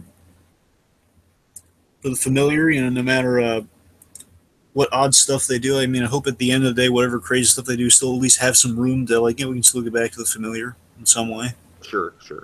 Again, we can take Gordon in these. You're going to take Gordon in these wacky directions as long as it kind of still is. As long as there's still somewhat of a ripcord option, I think. As long as there's still we haven't completely wrecked it, that sort of thing. Again, some of the directions Gordon sounds interesting in supporting his arc. Again, if they do circle it back to what it's supposed to be. Mm-hmm. I mean, legitimize the crazy and invest us, it might work. I mean, Billy, as skeptical as we sound right now, folks, on many of these ideas. Seriously, as skeptical. I mean, if they do it right, they'll do it really right, but... I'm saying, we've been skeptical in other times with these ideas, too. You were skeptical with Jerome, and it panned out well. Okay, very true. I was very skeptical with Jerome. I was kind of shit-talking Jerome before the season started. So I was very skeptical of Bounty Hunter Gordon. I got to tell you, watching the most recent trailer and stuff, I'm saying that. I mean, I believe Bounty Hunter I get. The other stuff, skeptical with Bounty Hunter Gordon. But Bounty Hunter, at least, if it's kind of a depressed Jim Gordon, he's not really cop anymore. I mean, it's something he's just doing so he has an excuse to hit things. I kind of get it. Going forward, we'll see how crazy it gets. I'm just saying, at least I'm getting kind of the fundamentals of what they're going for here. I could see, Gordon and Penguin developing a stronger bond because that would just show in many ways it's Gordon and Penguin as well as Gordon and Bruce. A lot of good dynamics going on in that regard. So I expect them going into it. We should both expect a mixed bag, as I do. I expect a mixed bag going in. But that's Gotham for you. You know what I mean? I expect a mixed bag going in, but I still hope for the best. So hopefully the show will surprise us. Hopefully it'll deliver some good stuff, more than the bad stuff. We'll see how it plays out. And Dragon, my whole thing about the hoping for the mythology and the world building and all that, that's really all I got. I mean, I'm sorry that I made so many snide comments and everything. I'm not really mean to be a jackass or anything. It's just there is a certain level of just all right, let's just kind of sit back and watch this implode on itself and just pop some popcorn and watch the madness. But like I said, it's and you said it yourself, there is kind of the twinge of hope. If the season does well, then it could very much kind of save the series from some of the stuff that other people have kind of criticized it for. Whereas if it does poorly and it just all these plot elements just fall apart and fall on top of each other like Spider-Man 3 style, then it could just very easily if that's the case, Dragon, I could see people just the general audience losing interest in it very quickly in season 4 being the last season. But in general, I'd like to say I'd honestly just I am more excited about this season than fearful for it, but in the caveat that I'm excited about it because I'm always down to talk about some train wreck TV. So, but having said that, having read Court of Owls, I am timid, but very excited to see what they do with it, and should be a fun ride either way. It's that's the thing with this season for me, is no matter if the episodes are good or bad, I think it's going to be fun to talk about. And that, for me as a podcaster, that's all I can ask for. So, all right, Dragon, unless you have anything else to say, I think kind of round it out. And I tell you, folks, it's just watching. I kind of held off on watching the last of the promos and stuff for this. I watched I guess yesterday. And I tell you, just with that. I apologize if I indirectly spoiled the Lucius thing, by the way. No, Lucius. You already knew that. No. I knew that I was meaning to watch the Lucius thing. I just didn't do it. It's fine. Just what I can say is you watching that last trailer set to the Impossible Dream music. I gotta tell you though, it kind of reminded me. My God, these ideas are insane. It's more. I was so skeptical and fearful going into it, and kind of the last weeks coming up to it was I don't know. My God, I'm starting to kind of come around on some of the craziness. What's wrong with me? What's wrong with us? Oh God! No, it's exactly how we felt after we watched Azrael. And again, I feel it's pulling me back in. I was so fearful of this. Now I actually see some hope, and there's a infinitesimal way this could all this might some of these ideas could work. They could. I mean, just when I heard Penguin's dropping $1 million bounty, put the piece together. Bounty hunter Jim Gordon, Sure. Penguin $1 million, flashlight fight. We got the Court of Owls, the Talons. I mean, we got stuff going on there that could pan out. It's a mixed bag, folks. It could end up okay. It could end up not so okay. We'll see how it goes. Anyway, so we'll be back to recap. Episode's going to be tomorrow. We'll be back to recap it very, very soon afterwards. So go ahead, Drake. Okay. So remember, kids, no matter how dark and scary the world may be right now, there will be light. There will be light. Until next time, when we go exploring Gotham yet again. Please don't fuck up Court of Owls. Please don't fuck up Court of Owls. Please don't fuck up Court of Owls.